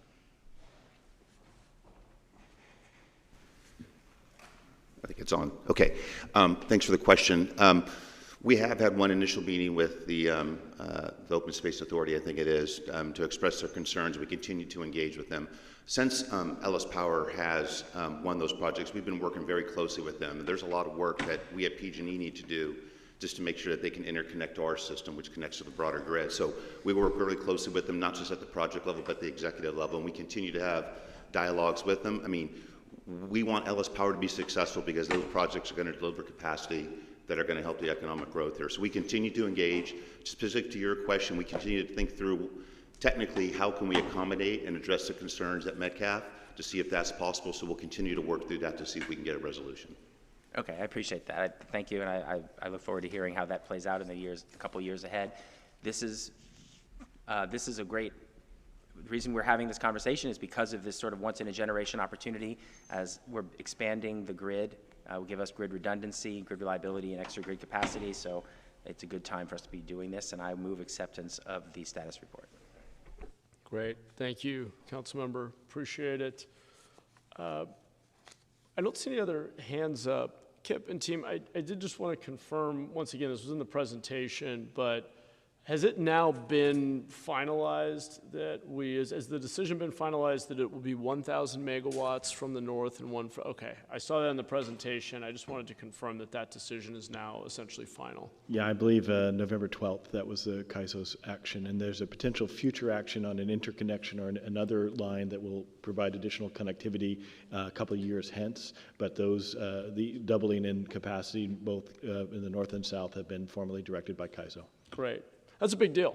I mean, that is a big infrastructure commitment and demonstrates that the state sees significant future growth in San Jose, and that as that growth happens, we will be able to power it, which is critically, doesn't happen without energy. I don't have a bunch of comments on this. I know you'll be back. I appreciate the update. I know staff will be back in March to give us an update on the financing strategy, the results of the business case development, and a recommended action on San Jose Power. So appreciate all of the, once again, the hard work staff has done to help us evaluate our options and what's best for our residents and businesses in San Jose and the city overall, and really grateful to our partners at PG&E for being so engaged throughout and just having a very open and candid dialogue about how we can do the best thing for San Jose and ensure our future growth here. So very grateful to them, and once again, IBEW for also staying engaged, and we'll continue to have a very open and collaborative dialogue with everybody involved, and I'll look forward to staff coming back in March. We have a motion. I don't see any other hands, so Tony, let's vote.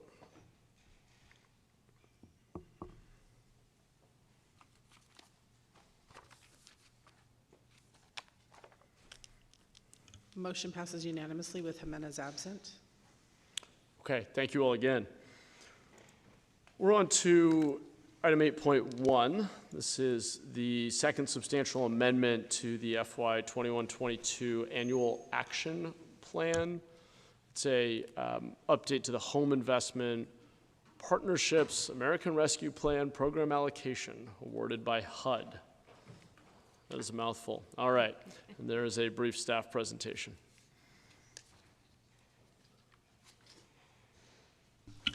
Great. Thank you, Mayor. Eric Sullivan, Director of Housing, and with me today is Cupid Alexander, Deputy Director. And today we'll just go through a brief presentation on this program and planned partnership with the county. To give an overview, the county currently operates a tenant-based rental assistance program.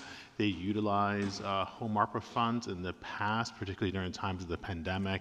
And so this opportunity would take what was then 2021 funds received by the city that not otherwise allocated, and then move those funds into the existing system.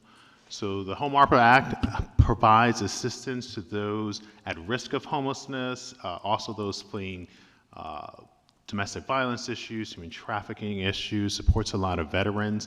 The county existing program, as you'll see later in the presentation here, that Deputy Director Cupid will go through, provides an opportunity to leverage the existing funds from the city into the county system, and then be able to serve only San Jose residents through that current system.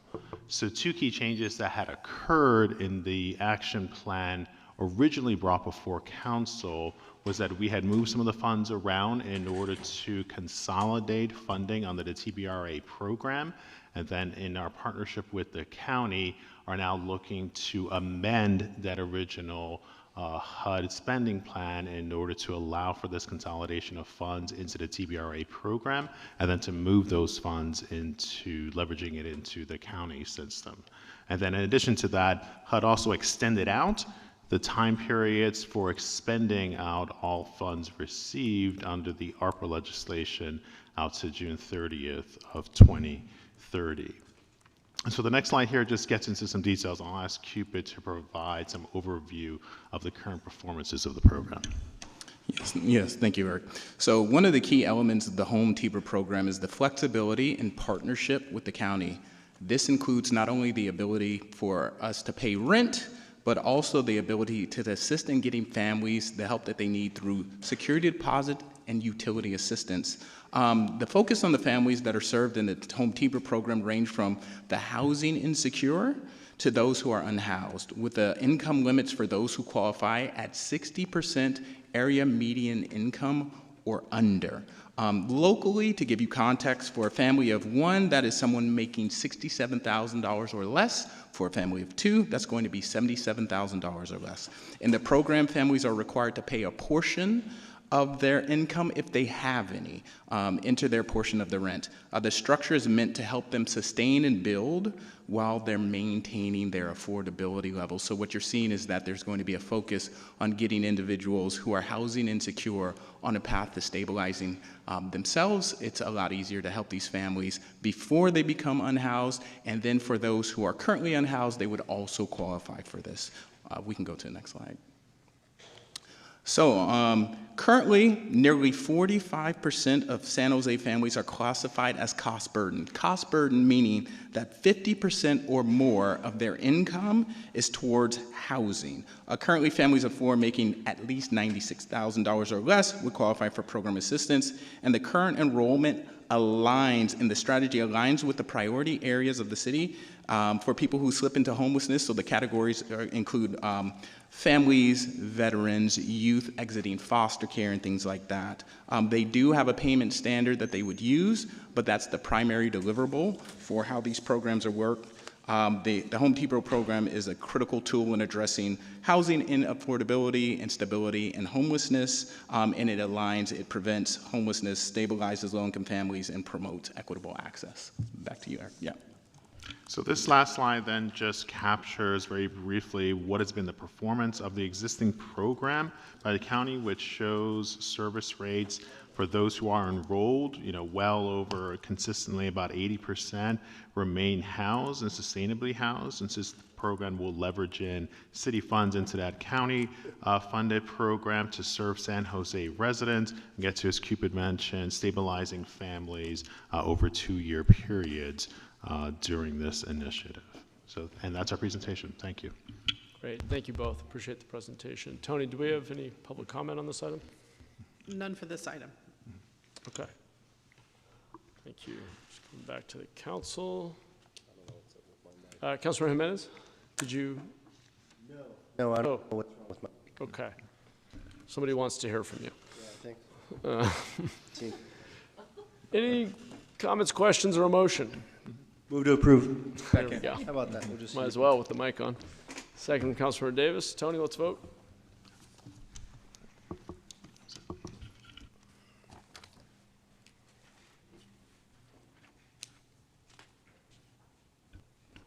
Motion passes unanimously with Cohen and Kamei absent. Okay, thank you all again. Appreciate it. We are on to item 10.2. This is the city-initiated ordinance update to change the Envision San Jose 2040 general plan to amend chapter 20.65 as overlay districts, and we have a staff presentation.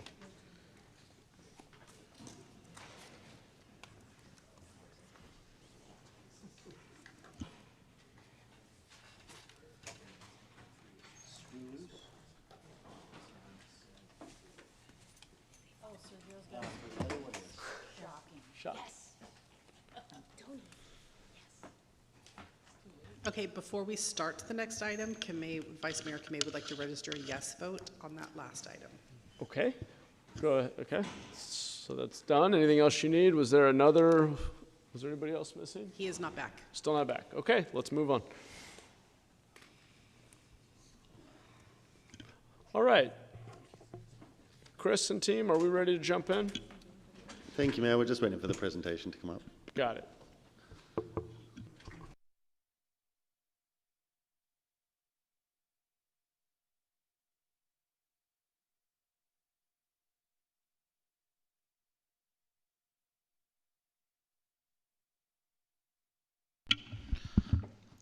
Good afternoon, Mayor and Council members. My name is Justin Daniels, Supervising Planner for this project. Here with me is Ruth Cueto, Principal Planner.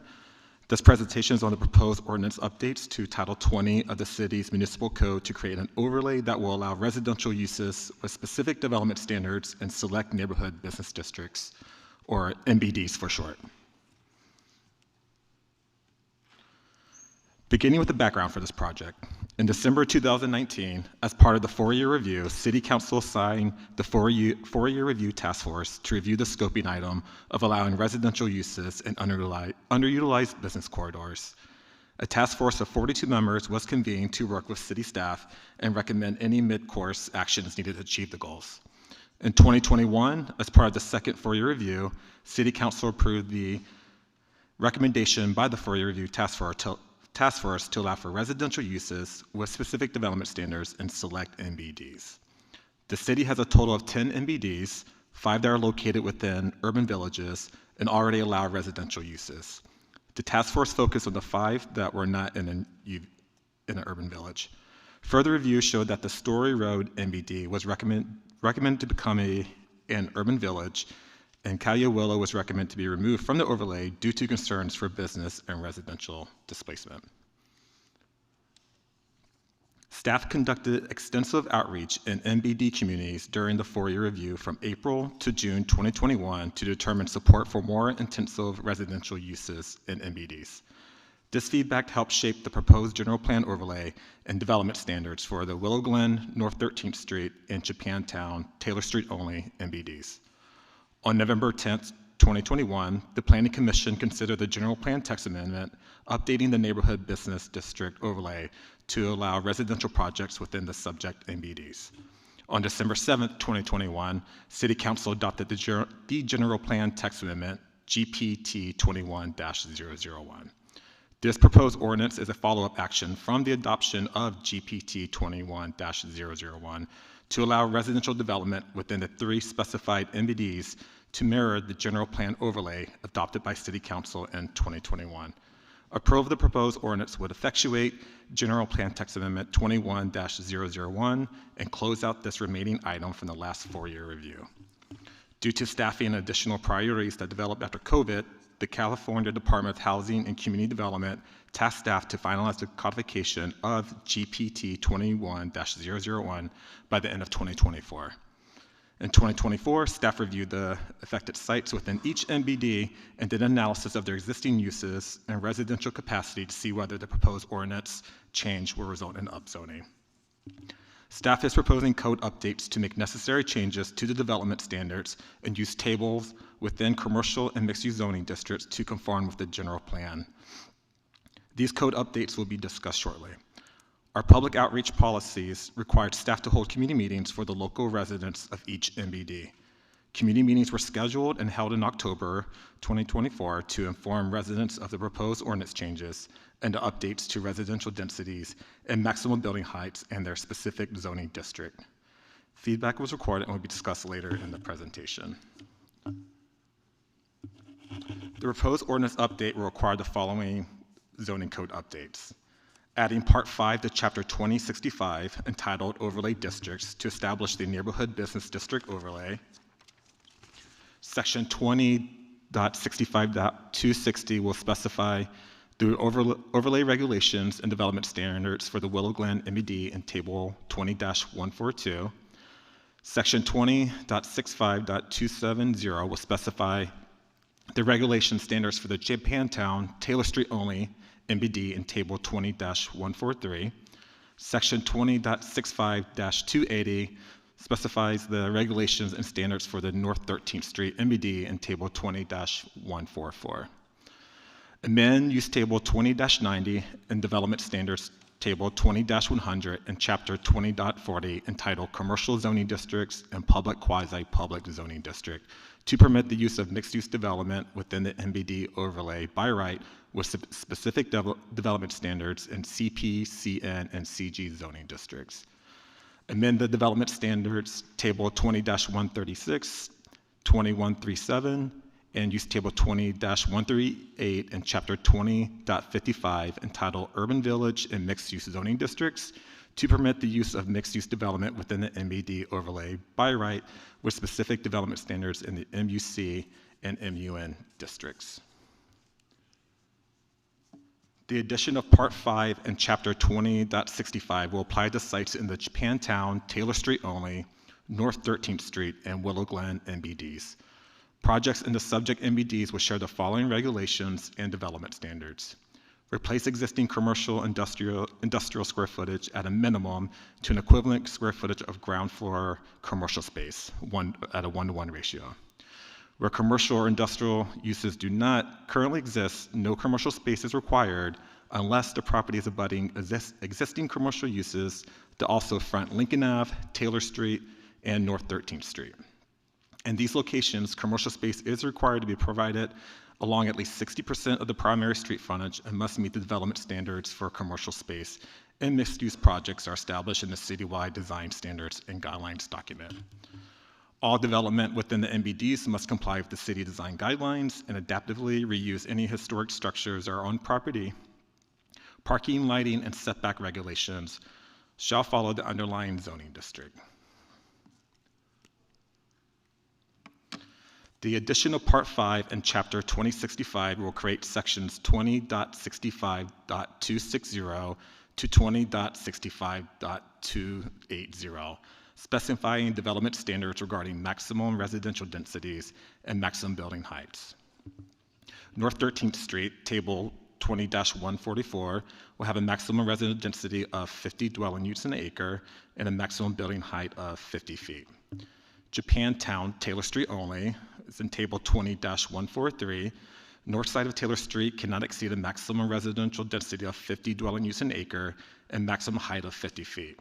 South side of Taylor Street cannot exceed a maximum residential density of 65 dwelling units an acre and maximum height of 65 feet. Willow Glen, in Table 20-142, sites less than 1.5 acres shall not exceed a maximum residential density of 50 dwelling units an acre and maximum building height of 50 feet. Sites 1.5 acres or more shall not exceed a maximum residential density of 55 dwelling units an acre and maximum building height of 65 feet. Polls were taken from the 2021 community meetings to gauge community support for a more intense development. That feedback helped the task force create the following development standards. The North 13th Street community was generally supportive of intensification and development, and a majority of community members voted for 35 dwelling units per acre, with additional support for higher densities. A slight majority of community members voted for a 35-foot maximum building height limit, but a near majority supported 50-foot height limit.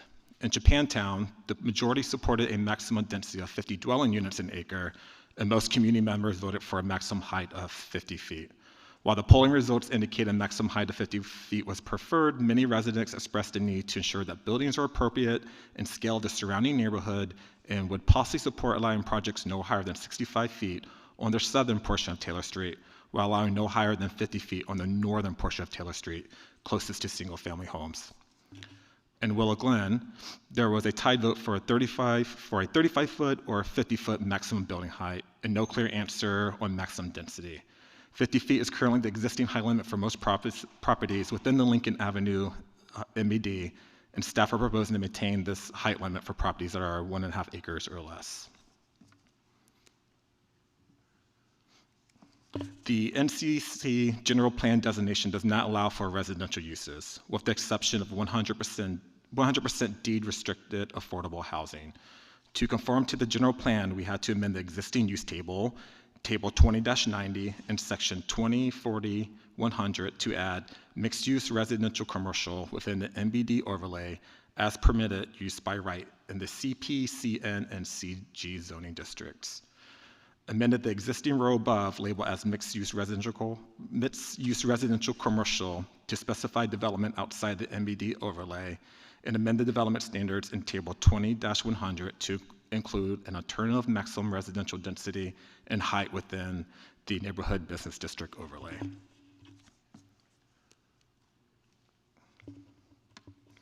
The MUC general plan land use designation currently allows residential uses at a maximum residential density of 50 dwelling units an acre and maximum building height of 85 feet.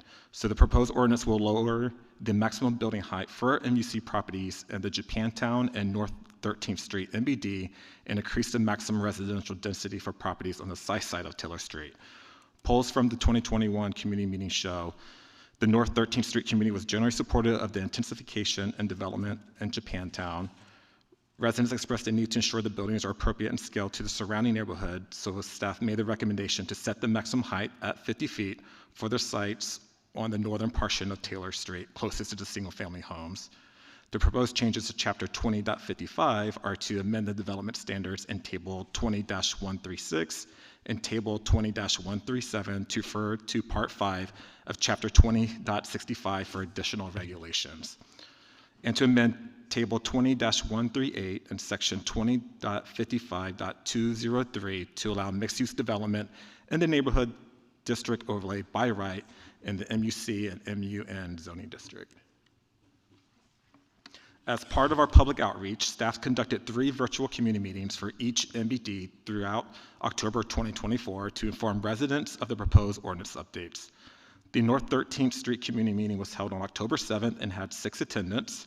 The Japantown, Taylor Street only community meeting was held on October 10th with 14 attendants present, and Willow Glen's community meeting was held on October 16th and had a total of 33 attendants.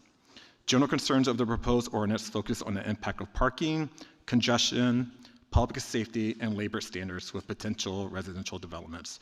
Other comments regarding historic preservation, transit, access, and business displacement with proposed developments were received.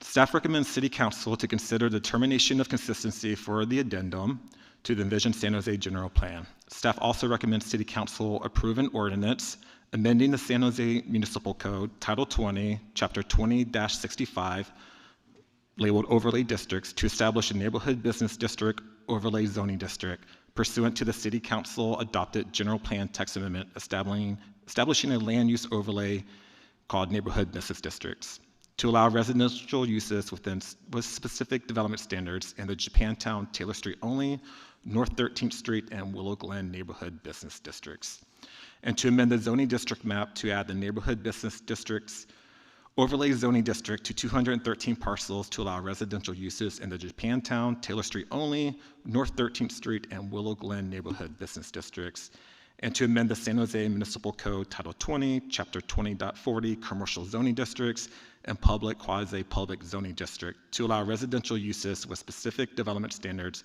in the Willow Glen Neighborhood Business District, and to amend the San Jose Municipal Code Title 20, Chapter 20.55, Urban Village and Mixed-Use Zoning Districts to allow residential uses with specific development standards in the North 13th Street, Japantown, Taylor Street only neighborhood business districts. Thank you for your time, and that concludes staff's presentation. Great. Thanks for the presentation, all of your work on this. I think this overlay strikes a great balance and is real progress. We'll come back to the council to discuss. Tony, do we have any public comment? I have no comments on this item. Okay, great. Come back to the council. I'm going to start with Councilor Davis. Thank you, Mayor. And I want to thank staff for that thorough presentation. I know Pam and I know all the background on this item, and the rest of the council may not. Many of you weren't here for this, and so may not remember that. At the gist of it, it's really about adding residents to business districts and hopefully not adding to the parking issues, because they'll be much more walkable districts. So with that, I'd like to move staff recommendation. Second. Great. Thanks, council member. And as you say, I think there's a great way here to incentivize appropriately scaled mixed use and create those more walkable communities. So appreciate your and Councilmember Foley's and others' work on this, and hope that in the months and years ahead we can look at other places that this kind of overlay may be appropriate or something like it to incentivize more of that sort of low to medium density mixed use development. Okay, I don't see any other hands. Oh, I do. Vice Mayor. Just a quick question. It's my understanding that it also resolves inconsistencies between the general plan and the zoning codes. Is that correct? I'm sorry, can you repeat that? I said that it also resolves any inconsistencies between the general plan and zoning. That's correct. There was a general plan text amendment that was approved, and this is just an ordinance update. Great. To put Thank that in you. there. Yes. Okay, I don't see any other hands. Let's vote.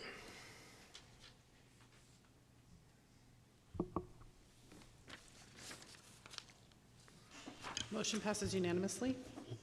Okay, thank you. Thank you again to staff for all the good work. We are on to our final agendized item of the year, 10.3, City Streamline Review Process for Infill Housing Development. And we'll turn to Chris and the team when you all are ready. Thank you, Mayor. No way better to end the year than with some regulatory streamlining. Let's build some housing. So we're very pleased to bring this item. I'm joined today by Jared Ferguson, Principal Planner, Michelle Flores, Supervising Planner and Project Manager, and David Keon, our Principal for SECRA. And with that, I'm going to hand it to Jared. Thanks, Chris. So, as Chris said, we're here today to talk to you about our city streamline review process, and just wanted to provide some additional background on this item. So as a part of our 2023-2031 housing element development process, we were required to provide an analysis on governmental constraints on the development for housing at all income levels. As a part of that process, we were required to conduct outreach to seek feedback to better understand this constraint, and also to seek strategies to reduce and help alleviate the identified constraints to help us fulfill our city's regional housing needs allocation. And this was really a key strategy that came out of this analysis, was to help improve and shorten our timelines for the approval processes for multifamily housing. And so from our very first draft of our housing element that we released in 2022, we included Program P7, which is our City Infill Housing Ministerial Approval Ordinance Program. And the strategy was to adopt and implement a new review and approval process for multifamily housing that would allow for a ministerial approval for these developments that meet all of our objective standards. And the benefits of the ministerial process is there is no public hearing as a part of it, and projects also benefit from the CEQA ministerial exemption. And as a part of the program, the state also requires us to identify metrics and milestones.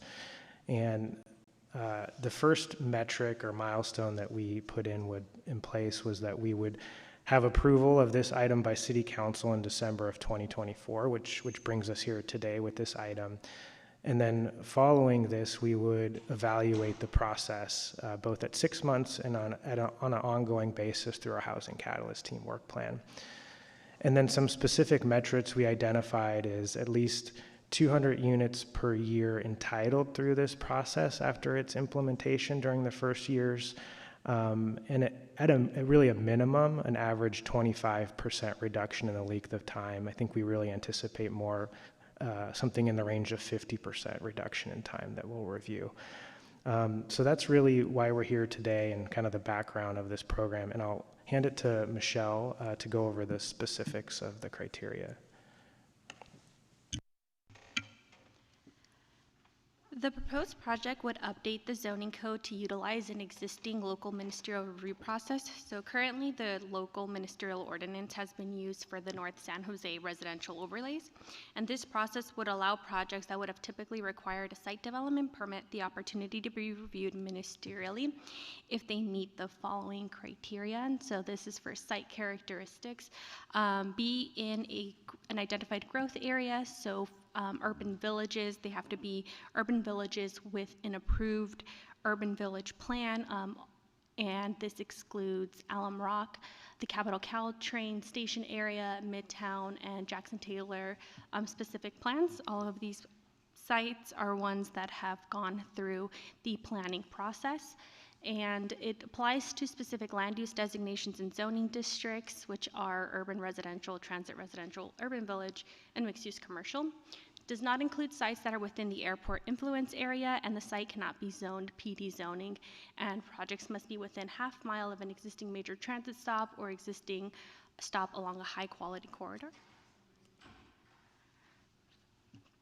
For project characteristics, they have to provide a minimum density of 40 dwelling units per acre. This is in addition to complying with the general plan land use designation. The general plan land use designation has a lower minimum. They have to provide a minimum of the 40, and if it's higher for the land use designation, they need to provide that higher minimum. They cannot reduce the total number of existing units at the site, and then cannot demolish units that are occupied by tenants in a multifamily residence if there are more units within the last 5 years, and cannot demolish projects that are subject to an affordable housing regulatory agreement or protected under Ellis Act. Properties that have a historic designation, everything in the historic resource inventory except identified structures cannot be demolished or altered. Identified structures and any building over 45 years old would be required to submit at the time of an application submittal a historic report that documents and evaluates that the buildings are not eligible for listing at the National Register, the California Register, or the San Jose Historic Resource Inventory, so that we would need that determination if they would like to demolish or alter.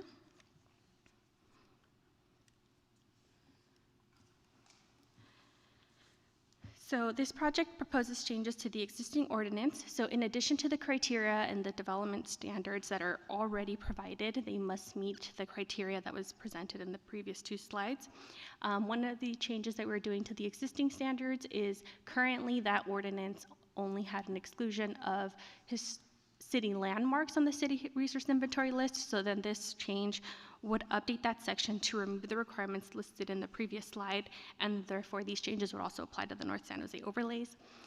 And a list of ministerial standards would include new criteria that excludes projects within 300 feet of a creek.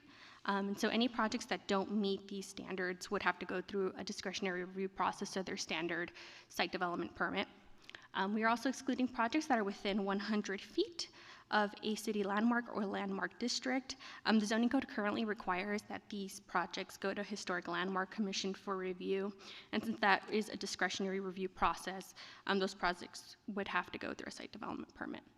And the last one is we are including projects would be subject to standard environmental permit conditions. These standard environmental permit conditions are ones that are typically included in a site development review permit, but since these would be utilizing that exemption, we would still be requiring them to be subject to those environmental standards. Currently, the ordinance had some standard permit conditions, things like maintenance of landscape, compliance with stormwater requirements, hours of operation. So these would be in addition to those permit conditions. For City Council outreach policy, it was last updated in 2004, which was prior to the use of ministerial permits for residential projects. Since ministerial permits were excluded from the current policy, we would not be able to require a community meeting for projects. However, projects would still be required to post an on-site sign when an application is submitted. The sign would include a project description and a project manager who they can contact with questions or comments. And then the planning department also has other methods of outreach and notification for projects. So there's a weekly newly filed projects list that is updated weekly with all new projects that are submitted. Ministerial permits are available to view there.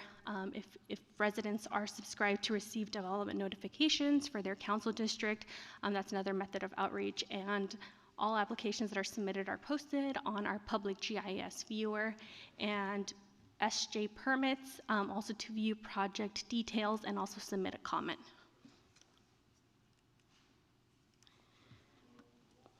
As part of our citywide work plan, we are currently working on an update to the City Council outreach policy. Staff has begun outlining the scope of this project, and we plan to begin the outreach in the start of the new year. And there are 4 key drivers for this update. So it's a program in our housing element. It's part of a city audit recommendation, the new general plan environmental justice element, and the city's racial equity plan.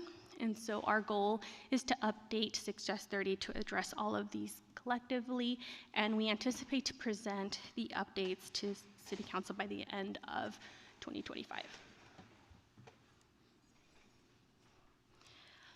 We held a virtual community meeting on November 7th. There were approximately 30 participants.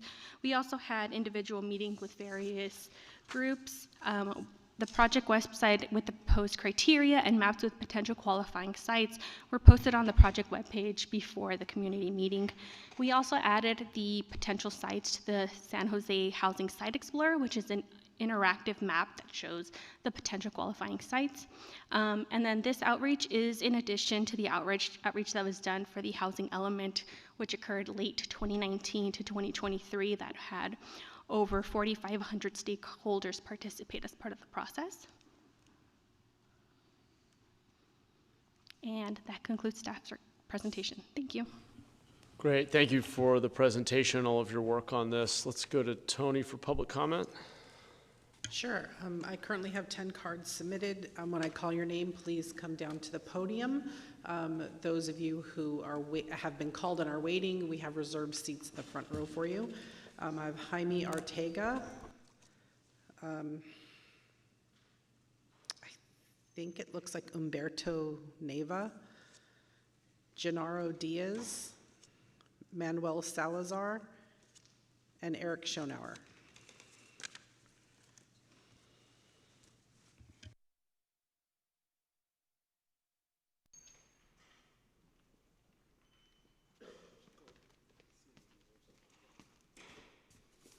Good evening, Mayor and Council members. My name is Humberto Nava. I'm field representative for the Carpenters Union in Local 9144 and 405. And thank you for letting me speak tonight on the city streamline review process. The city should be pausing to using this program as currently written so as not to undermine state housing law and to avoid causing more harm to construction workers and their families.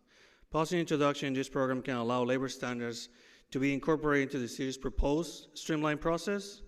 In recent years, AB 2011, SB 4, and SB 423 have already provided sequence streamlining processes that facilitate much needed housing production.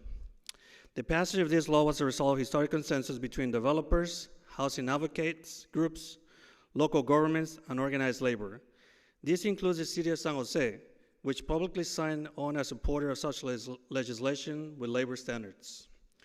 Residents of San Jose are relying on you to create job opportunities for us to go to work. Are you going to turn a blind eye on workers' abuse and exploitation in the name of housing? Remember Silvery Towers? Where workers were locked in a container after work and forced at substandard conditions and exploitation. Lowering the standards and workers' protection does not help your constituents. To find a job that helps them not to fall on safety net and county health programs, do not subsidize developers on taxpayers' cost. Please stand by the people in the community and delay this streamlined process until there is tangible benefits for all and not just a few. And just as Jim Beall was saying about creating opportunities here for all, please stand with the community, with the workers. We all need you. We all need to go to work. We all need to stay here locally and work in our city. Thank you. Thank you. Next speaker.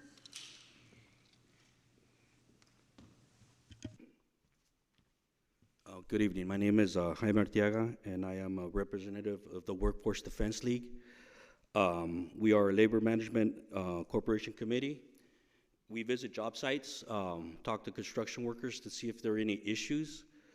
Some of the issues we found nearby are 60 miles away, 30 workers not receiving any wages for about a month. 10 miles away, 50 workers being human trafficked from out of Honduras with a fee of $50,000 to be brought to the United States. I would like to briefly discuss one of many cases we have investigated here in San Jose. The project is Morningstar Assisted Living and Memory Care, located at 1380 South Dianza Boulevard. 4 workers reported not receiving any payments for hours they worked on this project due to their paychecks bouncing. Despite the assurances for the subcontractor, they have not yet received any compensation.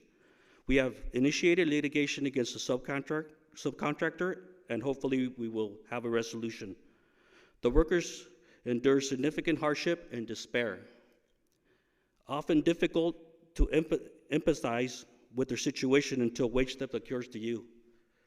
Potential violations were non-payment of wages, unpaid overtime, bounce checks, no rest periods, no lunches,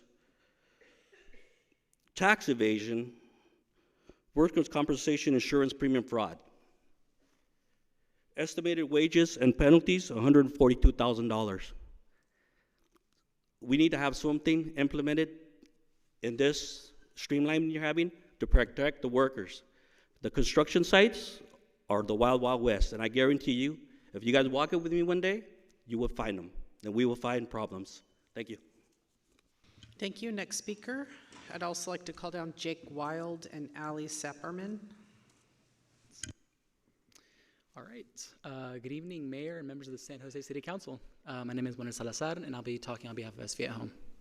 So let me begin by saying that we strongly support the proposed infill housing ministerial approval ordinance and urge you to adopt it, along with the mayor's memo. The ordinance is a crucial step in streamlining the approval process for infill housing in transit-rich and growth areas, helping San Jose reduce the necessary delays, lower development cost, and meet its housing production goals. We want to thank both council and staff for their tireless work to bring this ordinance forward and their willingness to continue refining it. SV Home has been engaged in the ordinance's development from the beginning, participating in community meetings, study sessions, and stakeholder discussions. And we deeply appreciate staff's leadership and commitment to crafting such a thoughtful and impactful ordinance that makes good on the promises that the city made in its housing element. We also want to echo the direction outlined in the mayor's memo, which proposes expanding the ministerial process to the downtown growth areas and airport land use and influence areas in the near term, and additional city growth areas over the time. This phased approach is essential in maximizing the ordinance's reach and ensuring it can effectively contribute to San Jose's RHNA targets. Additionally, we would once again like to encourage staff and council to consider explicitly clarifying that projects that are utilizing this ordinance may leverage the state density bonuses laws, which allow for waivers and concessions. While we understand that currently the ordinance does not prohibit these things, it doesn't explicitly state that they're allowed to utilize them.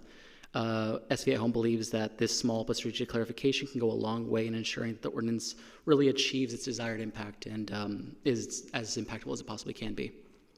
San Jose has an ambitious goal of delivering 62,200 new homes during its RENA cycle, including 23,800 affordable homes. The challenges before us are significant, but tools like this ordinance are essential in helping us meet the needs of our residents. Thank you for the opportunity to comment. Thank you. Next speaker.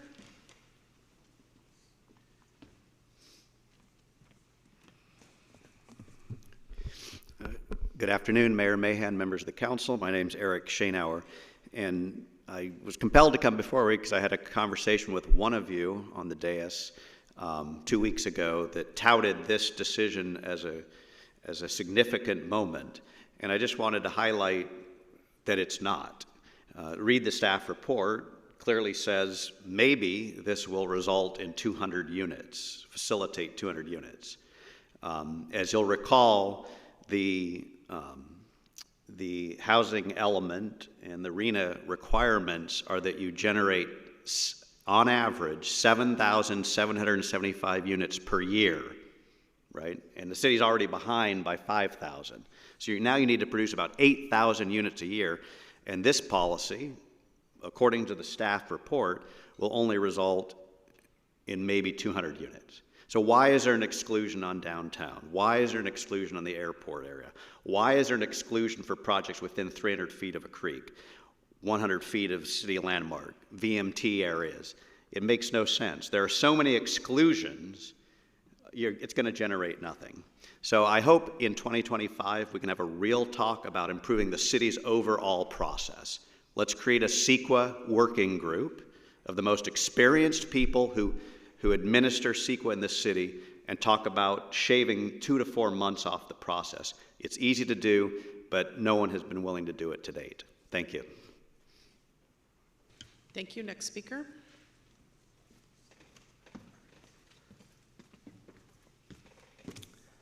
Good afternoon, Honorable Mayor and City Council members. My name is Genaro Diaz. I am a field representative for Carpenter's Local 405 and 9144 here in San Jose. I'm here to speak about a critical issue, the proposed PP 24-011 City Streamline Review Process. While the goal of streamlining housing development may sound appealing, this proposal poses significant risks to our community, particularly to local construction workers and their families, and undermines state housing laws designed to address the housing crisis. California state housing laws, such as the Housing Accountability Act, were created to ensure that municipalities follow standards and increase housing supply in a way that benefits everyone. However, the streamlined review process proposed in San Jose threatens to sidestep these vital state protections. It could result in reduced oversight, lower construction standards, and fewer affordable housing opportunities, ultimately reversing the progress we have made. In addition, this proposal directly threatens the livelihoods of our local construction workers by promoting the use of out-of-town contractors who may not be bound to a local labor standard or union agreements, which jeopardizes the financial stability of hardworking families in San Jose. Local workers rely on steady employment to support their families and contribute to the local economy. While it is important to reduce permitting timelines and related costs, public comment and input are essential to ensure that housing development meets the needs of the entire community. The proposal to eliminate public comment on housing infill would mean residents have no voice in the future of their neighborhoods or the quality of their life. I urge you to preserve the opportunity for public input, which is vital for fostering inclusive and thoughtful dialogue to create solutions that work for everyone. In conclusion, your city streamline review process is not just a shortcut, it is a step backwards for housing justice and a threat to local workers. We must work together to protect both our families and our future by opposing this harmful proposal. Thank you for your time. Thank you. Next speaker. I'd also like to call down Alex, Shore, and Rose.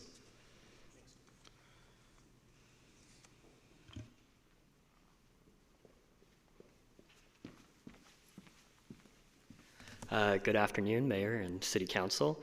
My name is Jake Wild. I'm with Catalyze SV, here today to support this ordinance and support an improved version of this ordinance as well.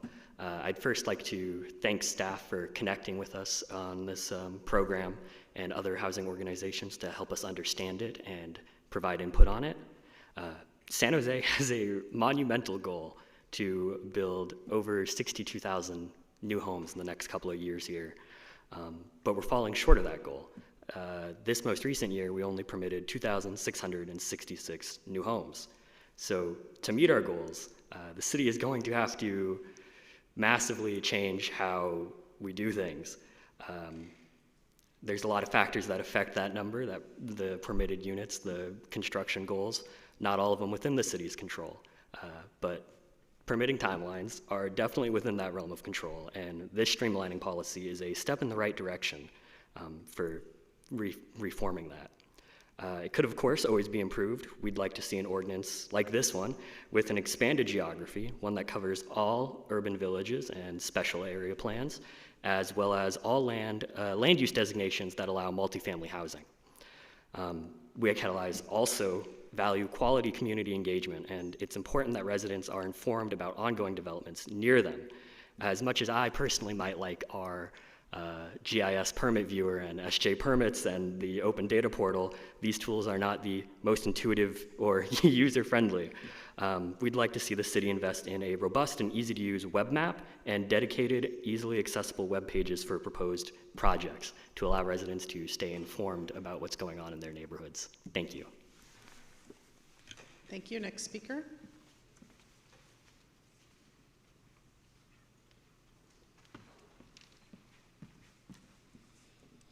Hi, my name is Allie Saperman. I'm a San Jose resident and also here on behalf of the Housing Action Coalition. We're really excited to see this item come before us. We worked really hard to pass it in the housing element, and just want to thank city staff, particularly Jared, for all of your work on this. Initially, the goal was to move forward 200 units, and we felt like that goal was a little bit small. We provided some feedback during the Planning Commission, and we feel that the city's really heard our feedback. In the mayor's memo, it calls out expansion of this wonderful program that we need to accelerate our housing goals. Our only feedback is that we're concerned that the public outreach might undercut the discretionary process. We want the ministerial process to move as quickly as possible, and adding these additional layers of public comment when there's already public comment built in causes discretionary delays. I really appreciate hearing the carpenters speak today. They're a huge part of our building community and doing a lot statewide to build housing. I think a possible solution is to add incentives for developers that use prevailing wage on projects so that it provides a pathway to accelerate the protections of the carpenters, but also our housing goals. Thank you so much. Thank you. Next speaker. I'm also calling Kat Angelou and Harvey. Alex Shore with Catalyze SV. Nothing is more important to our organization than community engagement, and balancing housing development and community engagement is a very tricky thing. So when we first heard this proposal from staff to eliminate a community meeting, we were actually skeptical. And yet when they explained it to us that if you held a community meeting and the community showed up and you said, hey, we're just here to inform you that a project is going to be in your neighborhood and it has ministerial approval and it will go forward, we think that bringing the community together in a room to do that and then telling them a project is already moving forward can be, in fact, disempowering for the community. And that is why we were convinced by staff's explanation that eliminating a community meeting when your goal is merely to inform and not to involve the community is actually a good thing.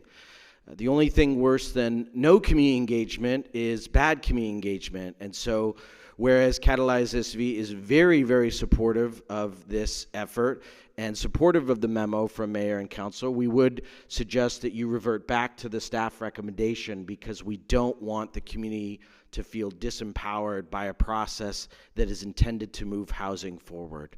Thank you so much. Thank you. Next speaker.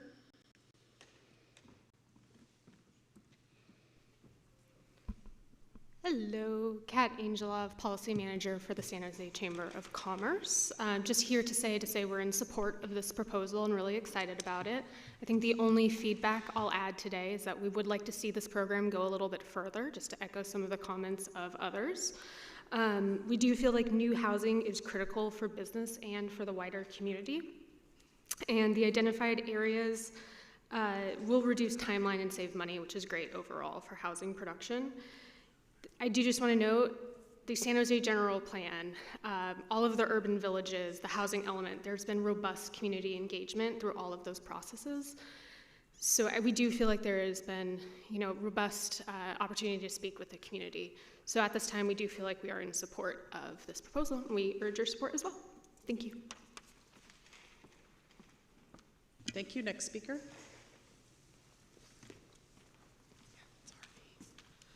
Hi, Harvey McKeown, NorCal Carpenters Union. Look, philosophically, we can't really get behind streamlining that does not provide for workers. That said, I do think there's some opportunities for compromise in the near future.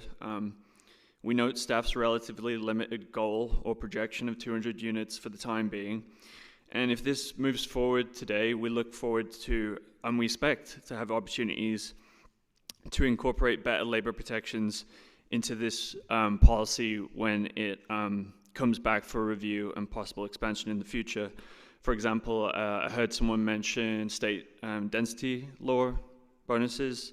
That's an area where you could see labor standards potentially enter the fray.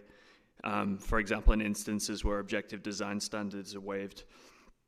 To be clear, the need for strong labor standards in residential construction is because we can't rely on policies like the Responsible Construction Ordinance alone. Heard that mentioned a lot last week.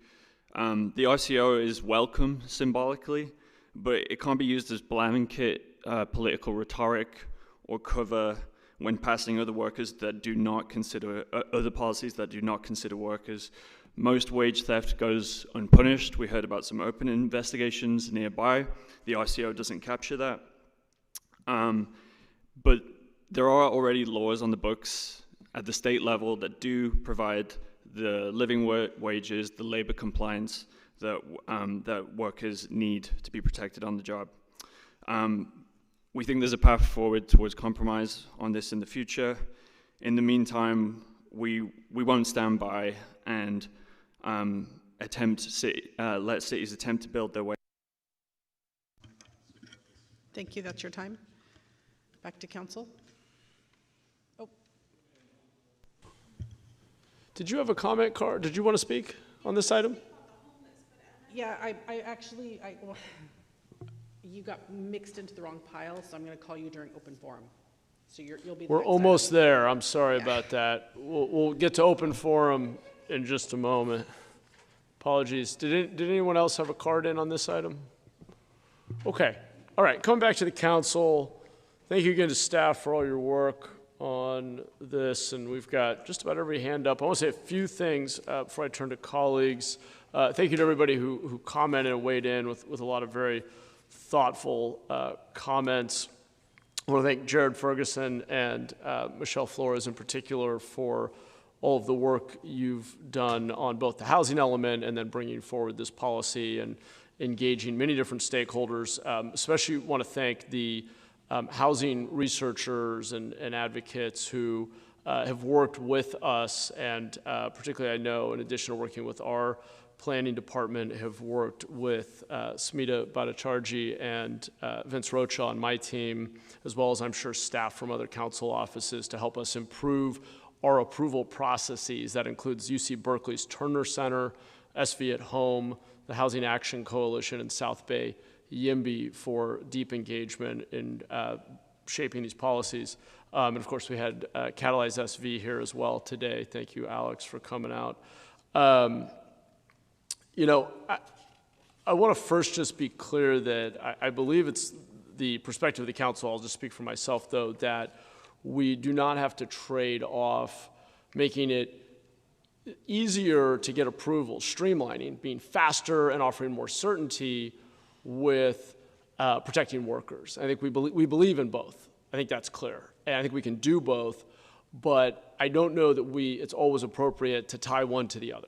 And the responsible contractor ordinance, to the extent that partners in labor feel that it's got big gaps or it's not being enforced or it's not a useful tool, that's an important conversation for us to have.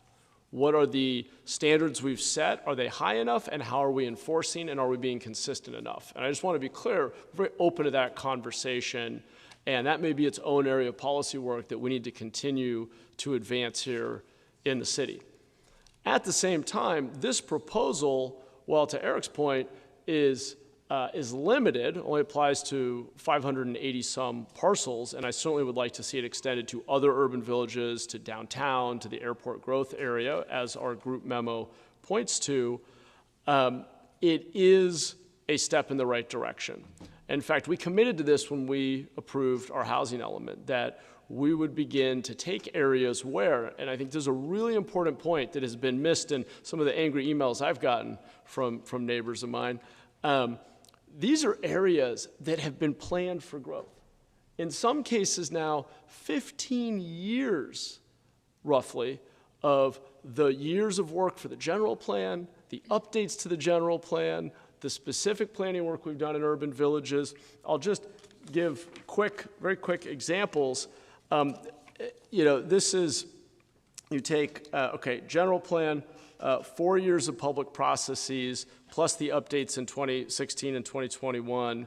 Those two updates had 40 committee members and 2 years worth of public meetings leading up to those updates. If you take a specific area that would be impacted, the Alameda Urban Village, initially planned with 3 community workshops, numerous stakeholder meetings between 2012 and 2015, was adopted by council in 2016 and has been amended 3 more times by council with community engagement since 2023. The biggest question I get is, why hasn't anything been built here? We spent 15 years doing community meetings talking about these wonderful mixed-use urban villages we're going to have, and got all this buy-in and planned the site for, slightly denser mixed-use, building housing. And the single biggest question I get is, when is it coming? Why isn't it getting built? And we know it's not just because it takes a long time to get through planning, but it certainly doesn't help that it can take a year or two, even after the planning, the zoning, all the community engagement, when we still then run you through what's largely, frankly, a redundant process. So that's not to say the community shouldn't have any input. And I think what you'll see in the group memo, and my colleagues will pick up on this no doubt, is I actually do think there's value in an informational meeting, because we see in the dialogue between community members and developers that there are insights neighbors have that a given developer may not have about, where the bike storage should be, where the lighting needs to be. There may be some insights that are useful. So I think those conversations can be relevant. But I'll just note, as we talked about last week, last year, not a single permit for market rate multifamily housing in the entire city, in one of the largest cities in the country with 1 million residents, with a desperate housing shortage. We did not see one permit pulled.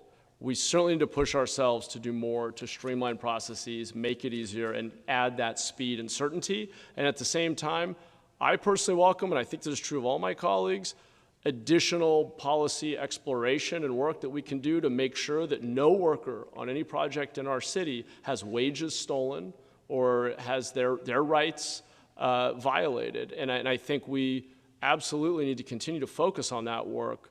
But this policy change, I think, strongly stands on the merits as a good step forward. If anything, we're applying it to far too little of the city, given how much work we've done in planning and how little housing we've actually seen built in the very areas where we say we desperately want it.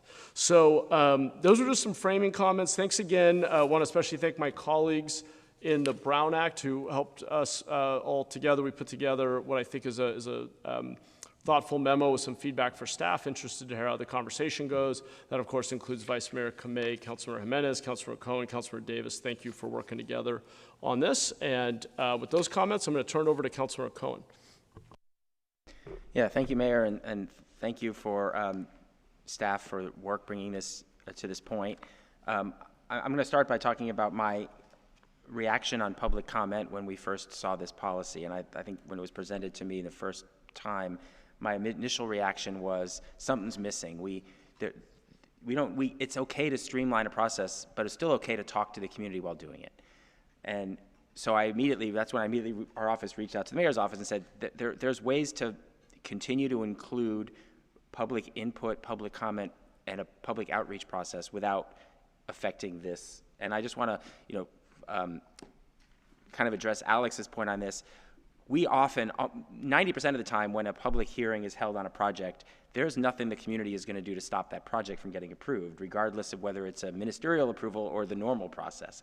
Most of the time when they're getting to the community meeting point, it's pretty clear the projects are meet the criteria, are under property that's zoned that way, but we're still asking for input and giving information to the residents. And that's a valuable step in the process that I think is necessary to preserve. We had a community meeting last night on a project in my district, so it was important just to hear how people ask questions. How do we address these concerns that we have on traffic, on safety, on design and other things? And the developer has a chance to directly interact with the public and give answers to those questions, as does city staff and the planning department have a chance to say, yes, we've considered this, or this is how this will be treated going forward. And in addition, we've had several times where we, as a council office or as the community, have said, to make this better, you might relocate this one element of the project, or you might preserve this row of trees. We have a project on River Oaks right now where the developer came forward and was talking about taking out a whole bunch of redwood trees that neighborhood really values. Through that community meeting process, they've gone back and reevaluated, and they're preserving 10 of those redwood trees. That's a step that doesn't necessarily interfere with this improved timeline, but does, because people who know the neighborhood best are the ones who will go to this community meeting, does provide input to the developer and city staff about what's important to that community, and gives one more chance for adjustments to be made to the project. So I felt it was very important for us to be able to preserve that step and put that in, it's an extra, one evening in a timeline, which I think won't affect the process, but does allow for that input and questions to get answered by the community. So I appreciate the cooperation of my colleagues who agreed with me that was important to preserve, and I like the fact that we're going to be moving forward with through the policy update 630 to sort of formalize how this works for all kinds of different projects that we bring forward. In addition, obviously, we need to be smart about how we might expand this beyond just these particular sites. Although, we have to be thoughtful and careful about where we do that. To address some of Eric's comments, there are specific sites that require additional environmental responses, whether it's historic or riparian corridor or other things, where we definitely still need to make sure we have a process that might require a little more thought than ministerial approval. So we'll have to be thoughtful as we bring those proposals forward.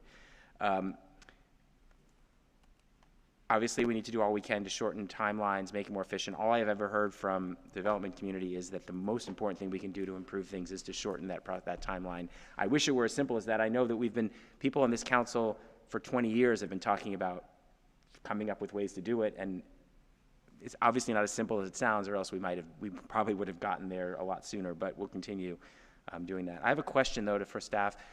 How are we going to evaluate or get reports as a council as to the effectiveness of this particular change? Sure. So as a part of our housing catalyst work plan, I think we would look at how many permits are coming in, how is the process working, how much time is saved, and as a part of that report, which comes to the CED committee, comes to council every year, we would kind of annually provide that update in terms of how it's going, what's happening, what are we doing. And so that's how we sort of envision the progress, is both reporting on the metrics and then just general evaluation of how the program is working, and maybe there are changes we might recommend as a part of that as well in the future. Okay, I appreciate that. And then just one last, I know the mayor's already made some comments about worker protection and the importance of making sure that we have that in projects. This type of streamlining does not override any other laws, whether state law or local ordinances or any other policies in terms of what's required of developers. Is that correct? That's correct. And the frustration for all of us, I think we talked about this during our last discussion a couple weeks ago on the inclusionary,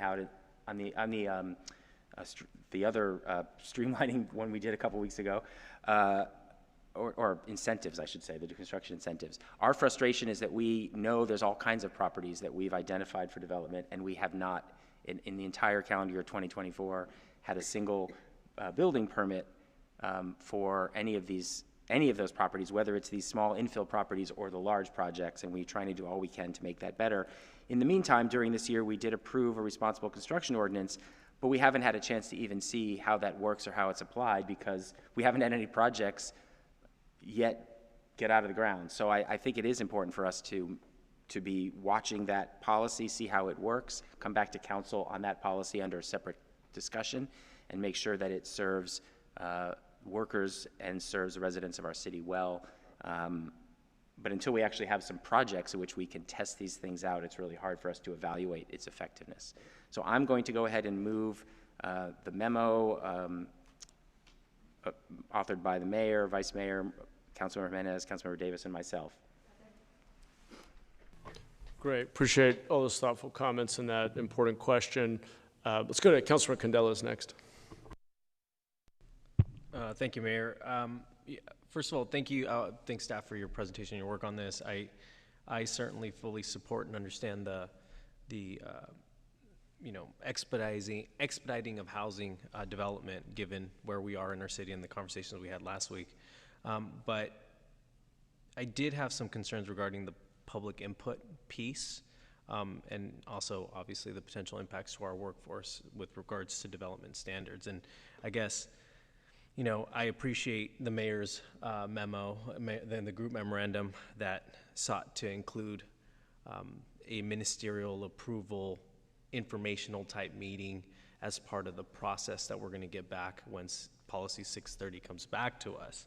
But, it's critical that we don't just do something for the sake of tokenism to say, oh, we're doing a meeting, but actually have this genuine conversation with residents because of what may come from that. And although Pleasant Hills isn't a growth area project, I was a strong advocate to making sure we have as many community meetings to hear robustly from residents because of the value in hearing directly from residents. And so, I'm hesitant to be supportive of the policy or the process at hand, just on principle. The second piece that I guess I have some questions with regards to for staff is the impacts to workforce development standards and some concerns that I know one of my colleagues brought up is, and I guess my question for staff would be, I know in the presentation there was some reference to outreach, individual meetings held with various groups. Could you provide some maybe clarification on engagement with those groups? Who were they? Yeah, so we can provide a list of who we talked to. So we first had kind of the general meeting on November 7th that Michelle talked about, and then kind of on the individual outreach, who we really targeted were those folks who had really indicated interest through the housing element process on that initial outreach, that this was a program that they were interested in. And so those are the ones we kind of targeted with individual outreach. And so those are who, and so Michelle has kind of a list of those groups and entities that we met with. But that's how we kind of went about it. Were any of them from, say, I know we had folks from the carpenters speak, were any of them carpenters, maybe from the building trades or even South Bay Labor? Those were not groups, no. Okay, so we, just to, so as part of this process South Bay Labor was. I beg, I want to hear from staff. Just a point of information. We had conversations with staff from Working Partnerships. Working Partnerships or South Bay Labor? They're not the same. Correct, right. Yeah. They're not the same. Yes, right. So okay. And that to me, on principle, is also an issue. Anytime we have a policy that comes to us and it has ramifications for potential, whether it's workers, stakeholders, key groups, I think the onus on staff should be to make sure you get feedback from people who are going to be potentially affected by this. And so, I mean, this is similar to the conversation that we had just last year or earlier this year on the responsible construction ordinance. And,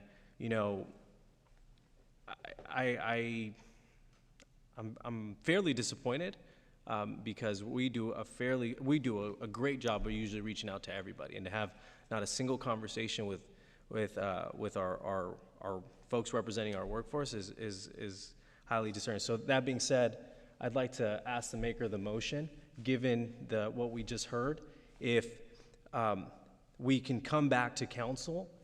I know our colleague just dropped a memorandum for the first quarter of 2025. I don't even think it would be worth going the first quarter of 2025. I think we should do it next month, just to give staff an opportunity to engage with stakeholders and to bring back something to staff or to this council in January, just so we can have these genuine conversations with the folks affected, and not feel like anybody's getting sandbagged or anybody's out of the policy-making process, because that's the right thing to do. I just wanted to ask, what do we expect the outcome to be? I mean, I certainly outreach is important, communication is important. I'm just trying to understand, what we would expect to come back in that few weeks between now and then. Yeah, no, and for me, I think an open dialogue, just to clear any misinformation or any struggle points that our partners would potentially have, given some showed up and actually relayed their concerns. I think is more than enough reason for us to come back in the next or for staff to come back to us in the next month. And those details, I don't know, because that's what those conversations should be had, to say, hey, this is what we worked out, but we're good, ideally. So I think it would be positive addition to the motion to say, let's have staff also have this conversation. I'm not sure we have to postpone the approval, but we can say, come back, go have this outreach. I mean, we've done this on other things before, where we've said, have these conversations with our labor partners. I'm not convinced that there's something that will affect the policy. I mean, I appreciate you trying to thread the needle there. Yeah. But what's important here, and I think what's important is the fact that before we adopt any resolution that changes our general plan program, I think it's important for us to make sure that all potential conflicts or issues that stakeholders have are genuinely heard. And I think that's top of mind, and I would be more comfortable us coming back, because there's an arbitrary deadline that we have based on the housing element that we've identified, that council would adopt this policy by this month. But there's several other pieces within the housing element that I'm sure we haven't stuck to the letter of that housing element. And so what concerns do you have that why we have to get it done today, as is, no questions asked? Well, let me ask staff on this question. I mean, we have an obligation on our housing element. What is the timeline implications of this? Yeah, so this program, like I said in the presentation, was really a key strategy, and it was a program actually cited in the certification letter from HCD as one that they would be monitoring for our implementation and progress on as a part of our annual reports.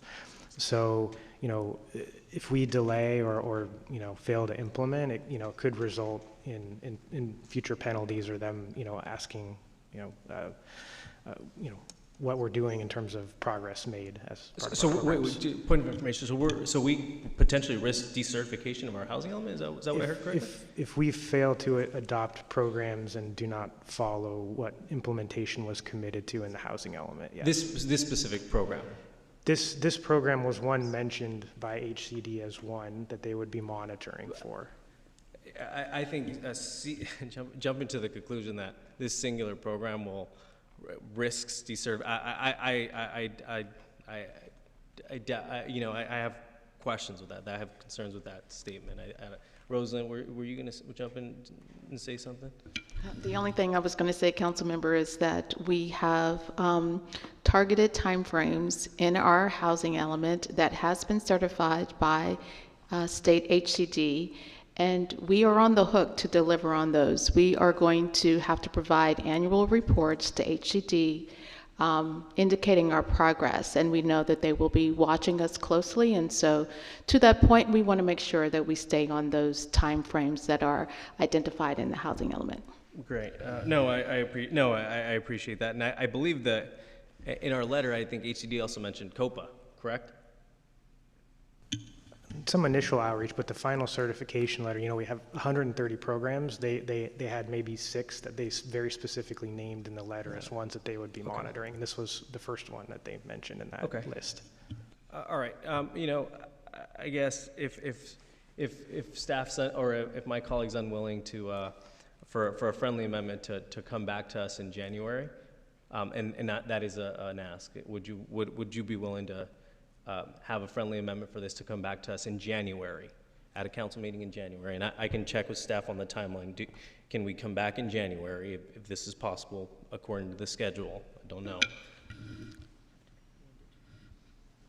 Staff they can jump in. I'll just say that it sounds doable, but I know after the holiday furlough, then scheduling meetings, incorporating in the input if staff has enough time to get to council.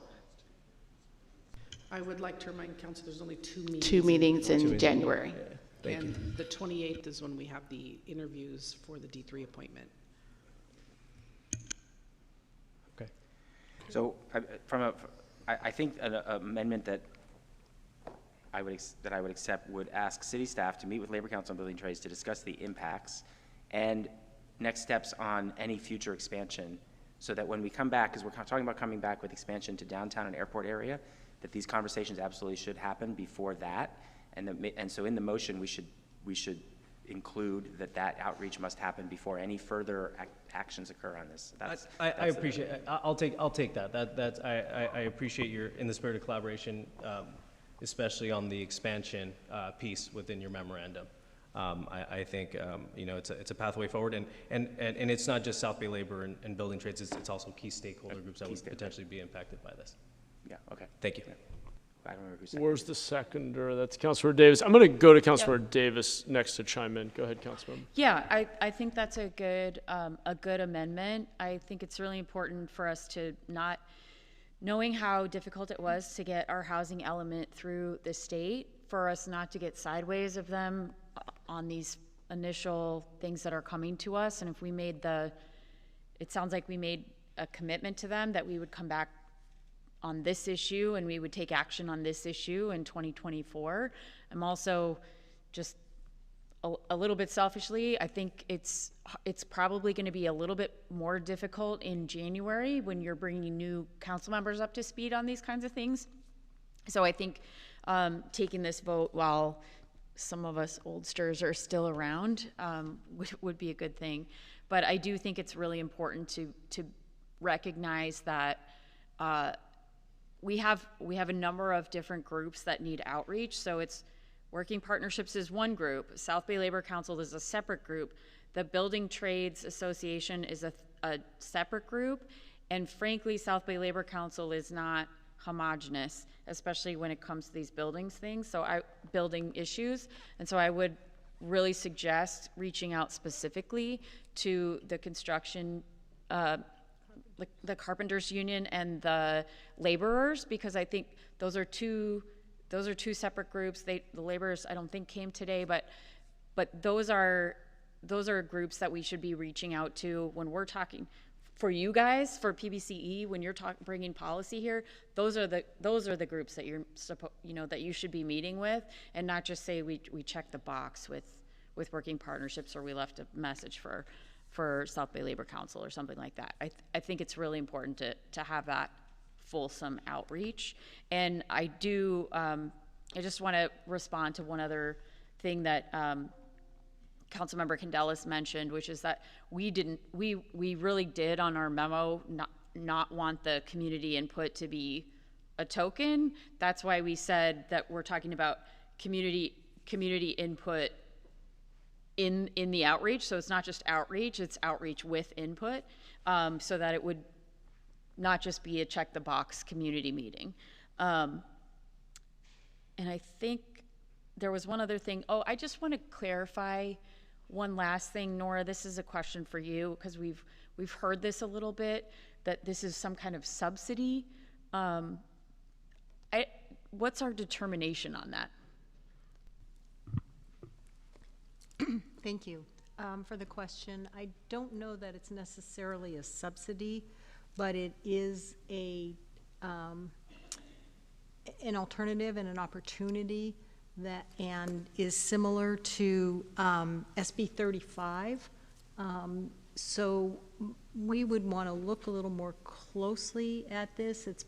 The wage issues are probably covered, but it involves our housing element in the general plan and HCD, and I think we want to go ahead and make sure that it's not seen as some type of impediment to the housing. We think that would probably be okay, but we would need to look a little bit more. Okay. This issue just really came up today. So, okay, so rather than being a subsidy, it's more like we're trying to remove an impediment. Yeah. It sounds like. Yeah. Okay. Yeah. Thanks. I just wanted to make sure that we were clear on that. That's it for me. Thanks, Councilmember. Appreciate it. Councilmember Ortiz. Thank you, Mayor. I also want to thank you, Chris, and the PBCE team, Jared, of course, for your hard work on this proposal. As the only renter on the City Council, I know all too well the importance of tackling the city's housing needs, including removing unnecessary obstacles to develop new, dense multifamily housing.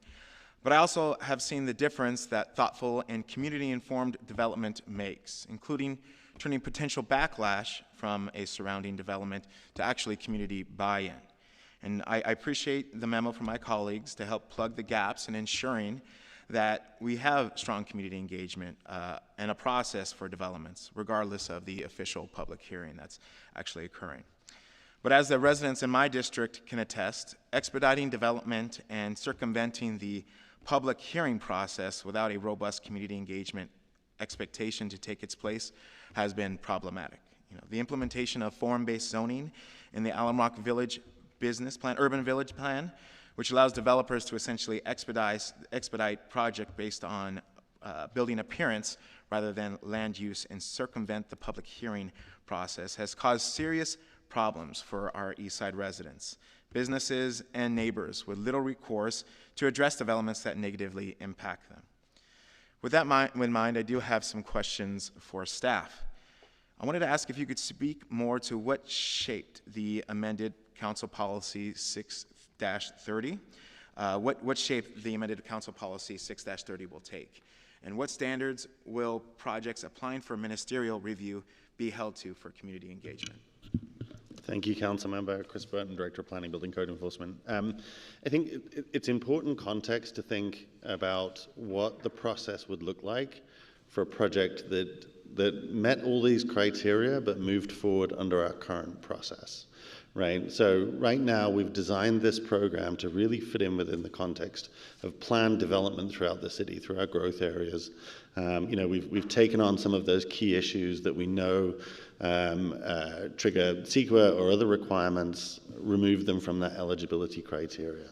So a regular project that came in today, prior to approval of this change, would come in and apply for a site development permit.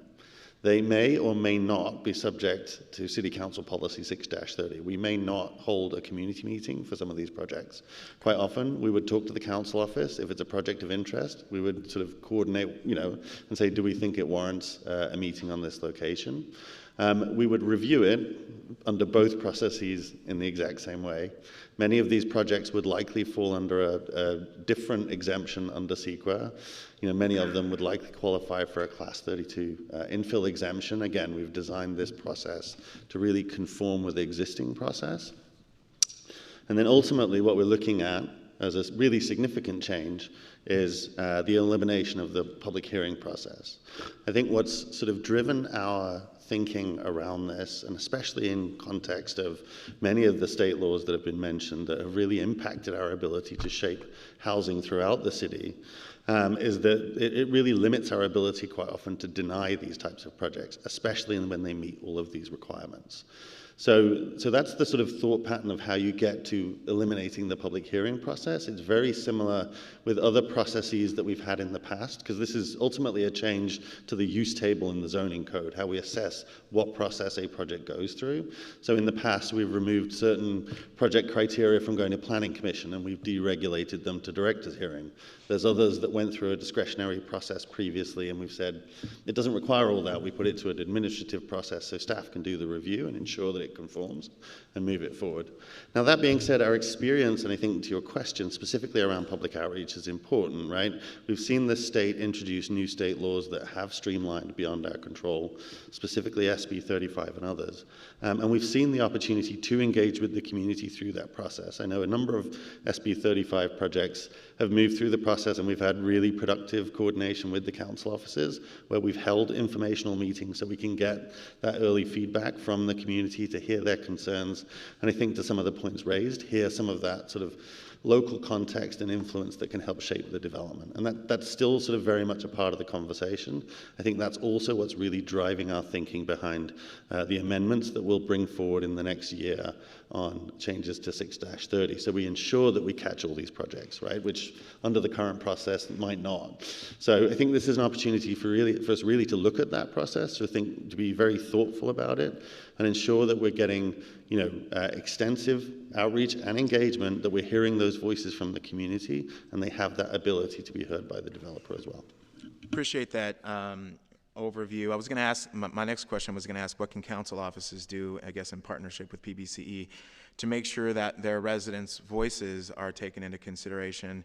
Would you have anything else to add with what you just said? Yeah, I would. So, and I appreciate it. I think it's a really good question.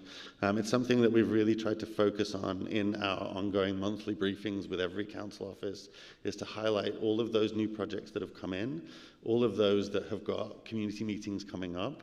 If there's anything on that list, to say, hey, and quite often we'll ask you that question. So we think it's an important connection for us to understand, through the council offices, what the sort of general perception of development is within sort of a microcosm of the development side. So it continues to be a partnership. We've always seen it that way, and we certainly appreciate the feedback and input. Appreciate that. And while again, I appreciate the need for streamlined, affordable, not just affordable, but all housing and construction, I do want to address the concerns we've heard about the importance of encouraging high road jobs for the workers who put their bodies on the line to make sure that these projects are created. And I did introduce a memo calling for a deferral. It's unrealistic in reality, but I did introduce a memo and calling for stakeholder engagement with the impacted labor organizations for consultation. Just really quickly, as we think about streamlining and other policies that may impact development, are we not actively engaging the building trades? Are we not actively engaging the South Bay Labor Council? I would assume that's kind of like a common contact we would work with. Is that not what PBCE is doing? I think that's a fair question, and one that we're certainly going to take back. It depends on the issue quite often, on a case-by-case basis. Certainly there's been a considerable amount of outreach and coordination around a lot of the programs and policies around sort of the incentives, around anything that looks at the economics of development, certainly around cost of development, the report that we do on an annual basis. But I think there is opportunity for broader engagement. Typically there are a couple of touch points. I know many organizations are included on the email lists that we send out on sort of policy updates to citywide issues that go out to, like I said, a broad range of organizations. That's not always the best form of engagement, so I think that's the important feedback that we'll take back.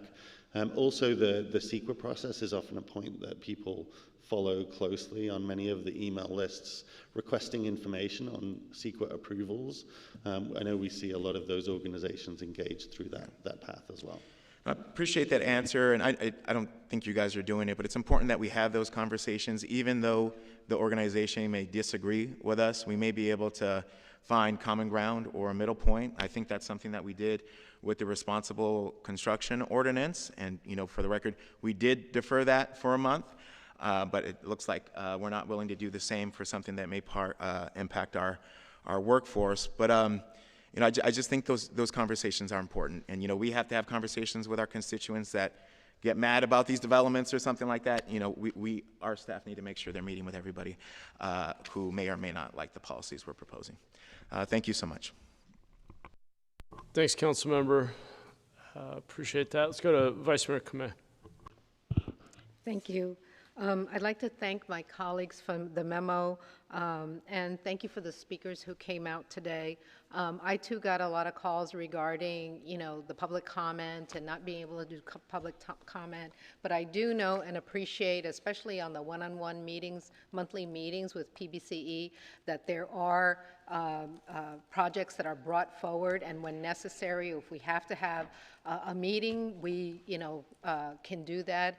And I would suggest, you know, looking towards those meetings as a way of greater communication to ensure that if there's a meeting that's needed, I have not ever had, in my 2 years, any meetings that you didn't say yes to. So I really appreciate that, because I know that there are many interested parties. I do think that going back to Councilmember Ortiz's you know, broader outreach and engagement, those conversations are really important, especially the different groups, as mentioned by Councilmember Davis, that really their livelihoods depend on it. And we know that there's a need to not just inform through an email, but certainly there are certain groups that we really want to have, you know, constant dialogue as we hopefully start building again. Wouldn't that be nice? So community engagement is a big deal for all of us, and as is labor protections. And I think that the responsible construction ordinance was one pathway. We certainly want to ensure that no one experiences wage theft. So, you know, I think that the other thing is that we committed to this policy in the housing element, and I think that our memo, you know, brings it sort of to a place where we can balance having the community engagement and having the streamlining process. So I'll be supporting the item. Thanks, Vice Mayor. Appreciate it. Councilmember Foley. Thank you. Thank you for the presentation and bringing forth the proposal on streamlining development, and with the idea of going from a 2-year process to a 180-day approval process seems really attractive to me for someone who wants to develop quickly in an area. However, community engagement, and it's been said, but I just want to emphasize how important that is hugely important. We have ministerial projects already in affordable housing. Developers are using AB 2162 and SB 35 to bring their projects to fruition. But in my council office, we have informational meetings all the time. We even walk neighborhoods and stand with the site view in a neighbor's backyard to see where that development's going. That kind of outreach is extremely important. It doesn't mean that the developer has to make any changes that the community is requesting, but it really informs the developer on what's important to the neighbors and how to make their project successful. We've had opportunities in a couple of affordable housing projects where the developer listened to the neighbors and said, okay, we're going to step down the project. It makes sense to do that. We're going to turn the bathroom windows away from the neighbors so they don't face the backyard. We're going to put in large mature trees. Those kind of things wouldn't happen unless we had some level of community engagement. I think that's our job as council offices, to hold those kind of community meetings. Sometimes I host them, and sometimes the developer hosts them. Sometimes we host 2 or 3. The bottom line, though, that we need to remind our neighbors and our residents, and sometimes they don't understand, is that when these pieces of legislation are utilized and this streamlining piece is utilized, that the developer doesn't have to listen to them and the city council doesn't have a vote. Many of our residents don't accept that. They're not going to accept that with this change. But I think it's important to make sure that we commit to community engagement, and we do so as often and as honestly and thoughtfully as possible. So I don't want to, I am belaboring the issue, but I think it's really important to do so. I'm going to support the motion. I'm just want for clarification though, it wasn't postponed. The decision isn't being postponed, but you're asking that when it comes back with the piece about development in the airport and expansion areas, that it comes back with engaging in other groups. Yeah. Okay. Great. Proud to support it. Thank you. Great. Thanks, Councilmember, and thanks for the clarifying question there. Back to Councilmember Condellis.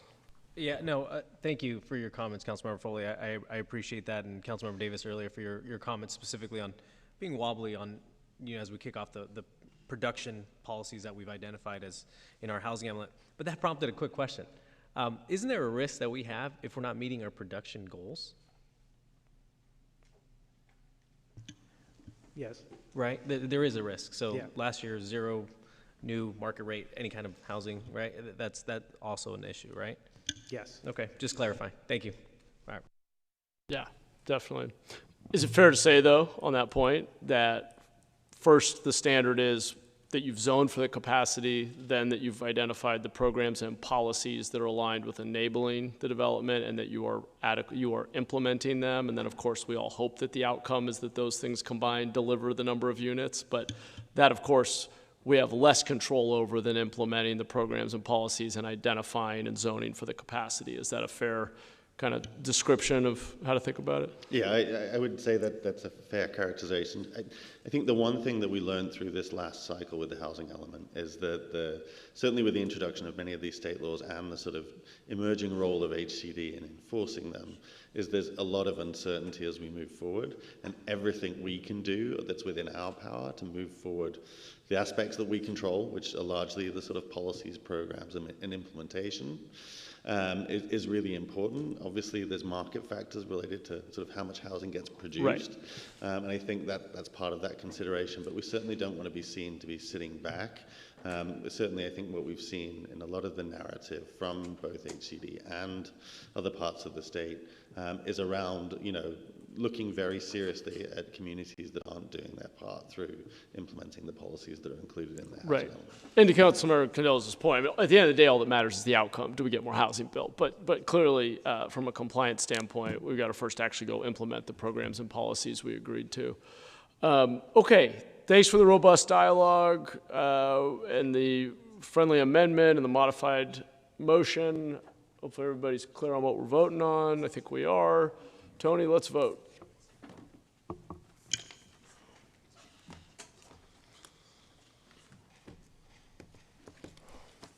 Motion passes unanimously. Great. Okay. Thank you all. We still have open forum, which is an opportunity for members of the public to comment on city business that was not on today's agenda or where we had a comment card. Yes, come on down. Missed, and I apologize again for that happening. I have Rose Anthean, MacArthur, and Alex.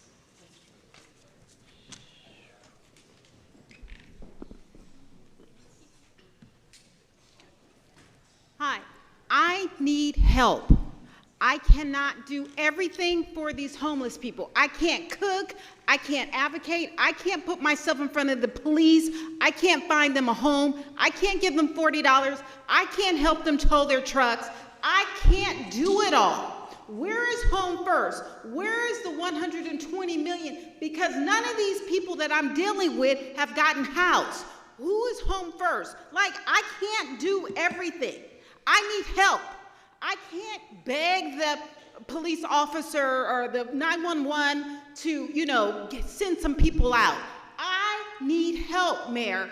I need help. Or aren't you the city manager? I never got your card. I've been here before. I can't continue to do this. You guys get paid for this. I don't. All of us homeless advocates, we're not getting paid, and we're the ones who are in the trenches. I have somebody who has a baby. I met her last Christmas. She was homeless. I didn't know that. She's still homeless this Christmas. Like, what are you guys doing with that 120? What did you guys do with the 4.8 million?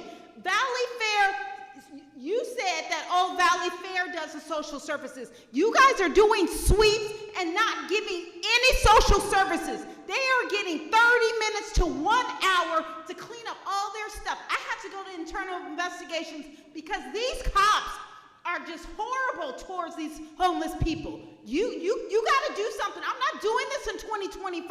You guys make too much money. Where's that 56 million? Where is all of this money going? Because these homeless people are not getting anything. Are you listening to me or are you talking? This is serious. You guys are talking about community engagement. You're not. I've never seen none of you. I haven't seen you, and I haven't seen you anywhere outside. Thank you. That's your time. Next speaker.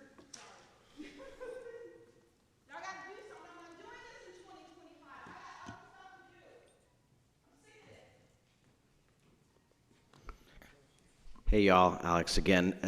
Domingo and Peter, your comments made me think. I just wanted to come back and talk a little bit about 6-30. Wasn't agendized today. Catalyze SV is really excited that the city, after a city audit in April 2019, talking about reforms to the policy, is going to be working on it.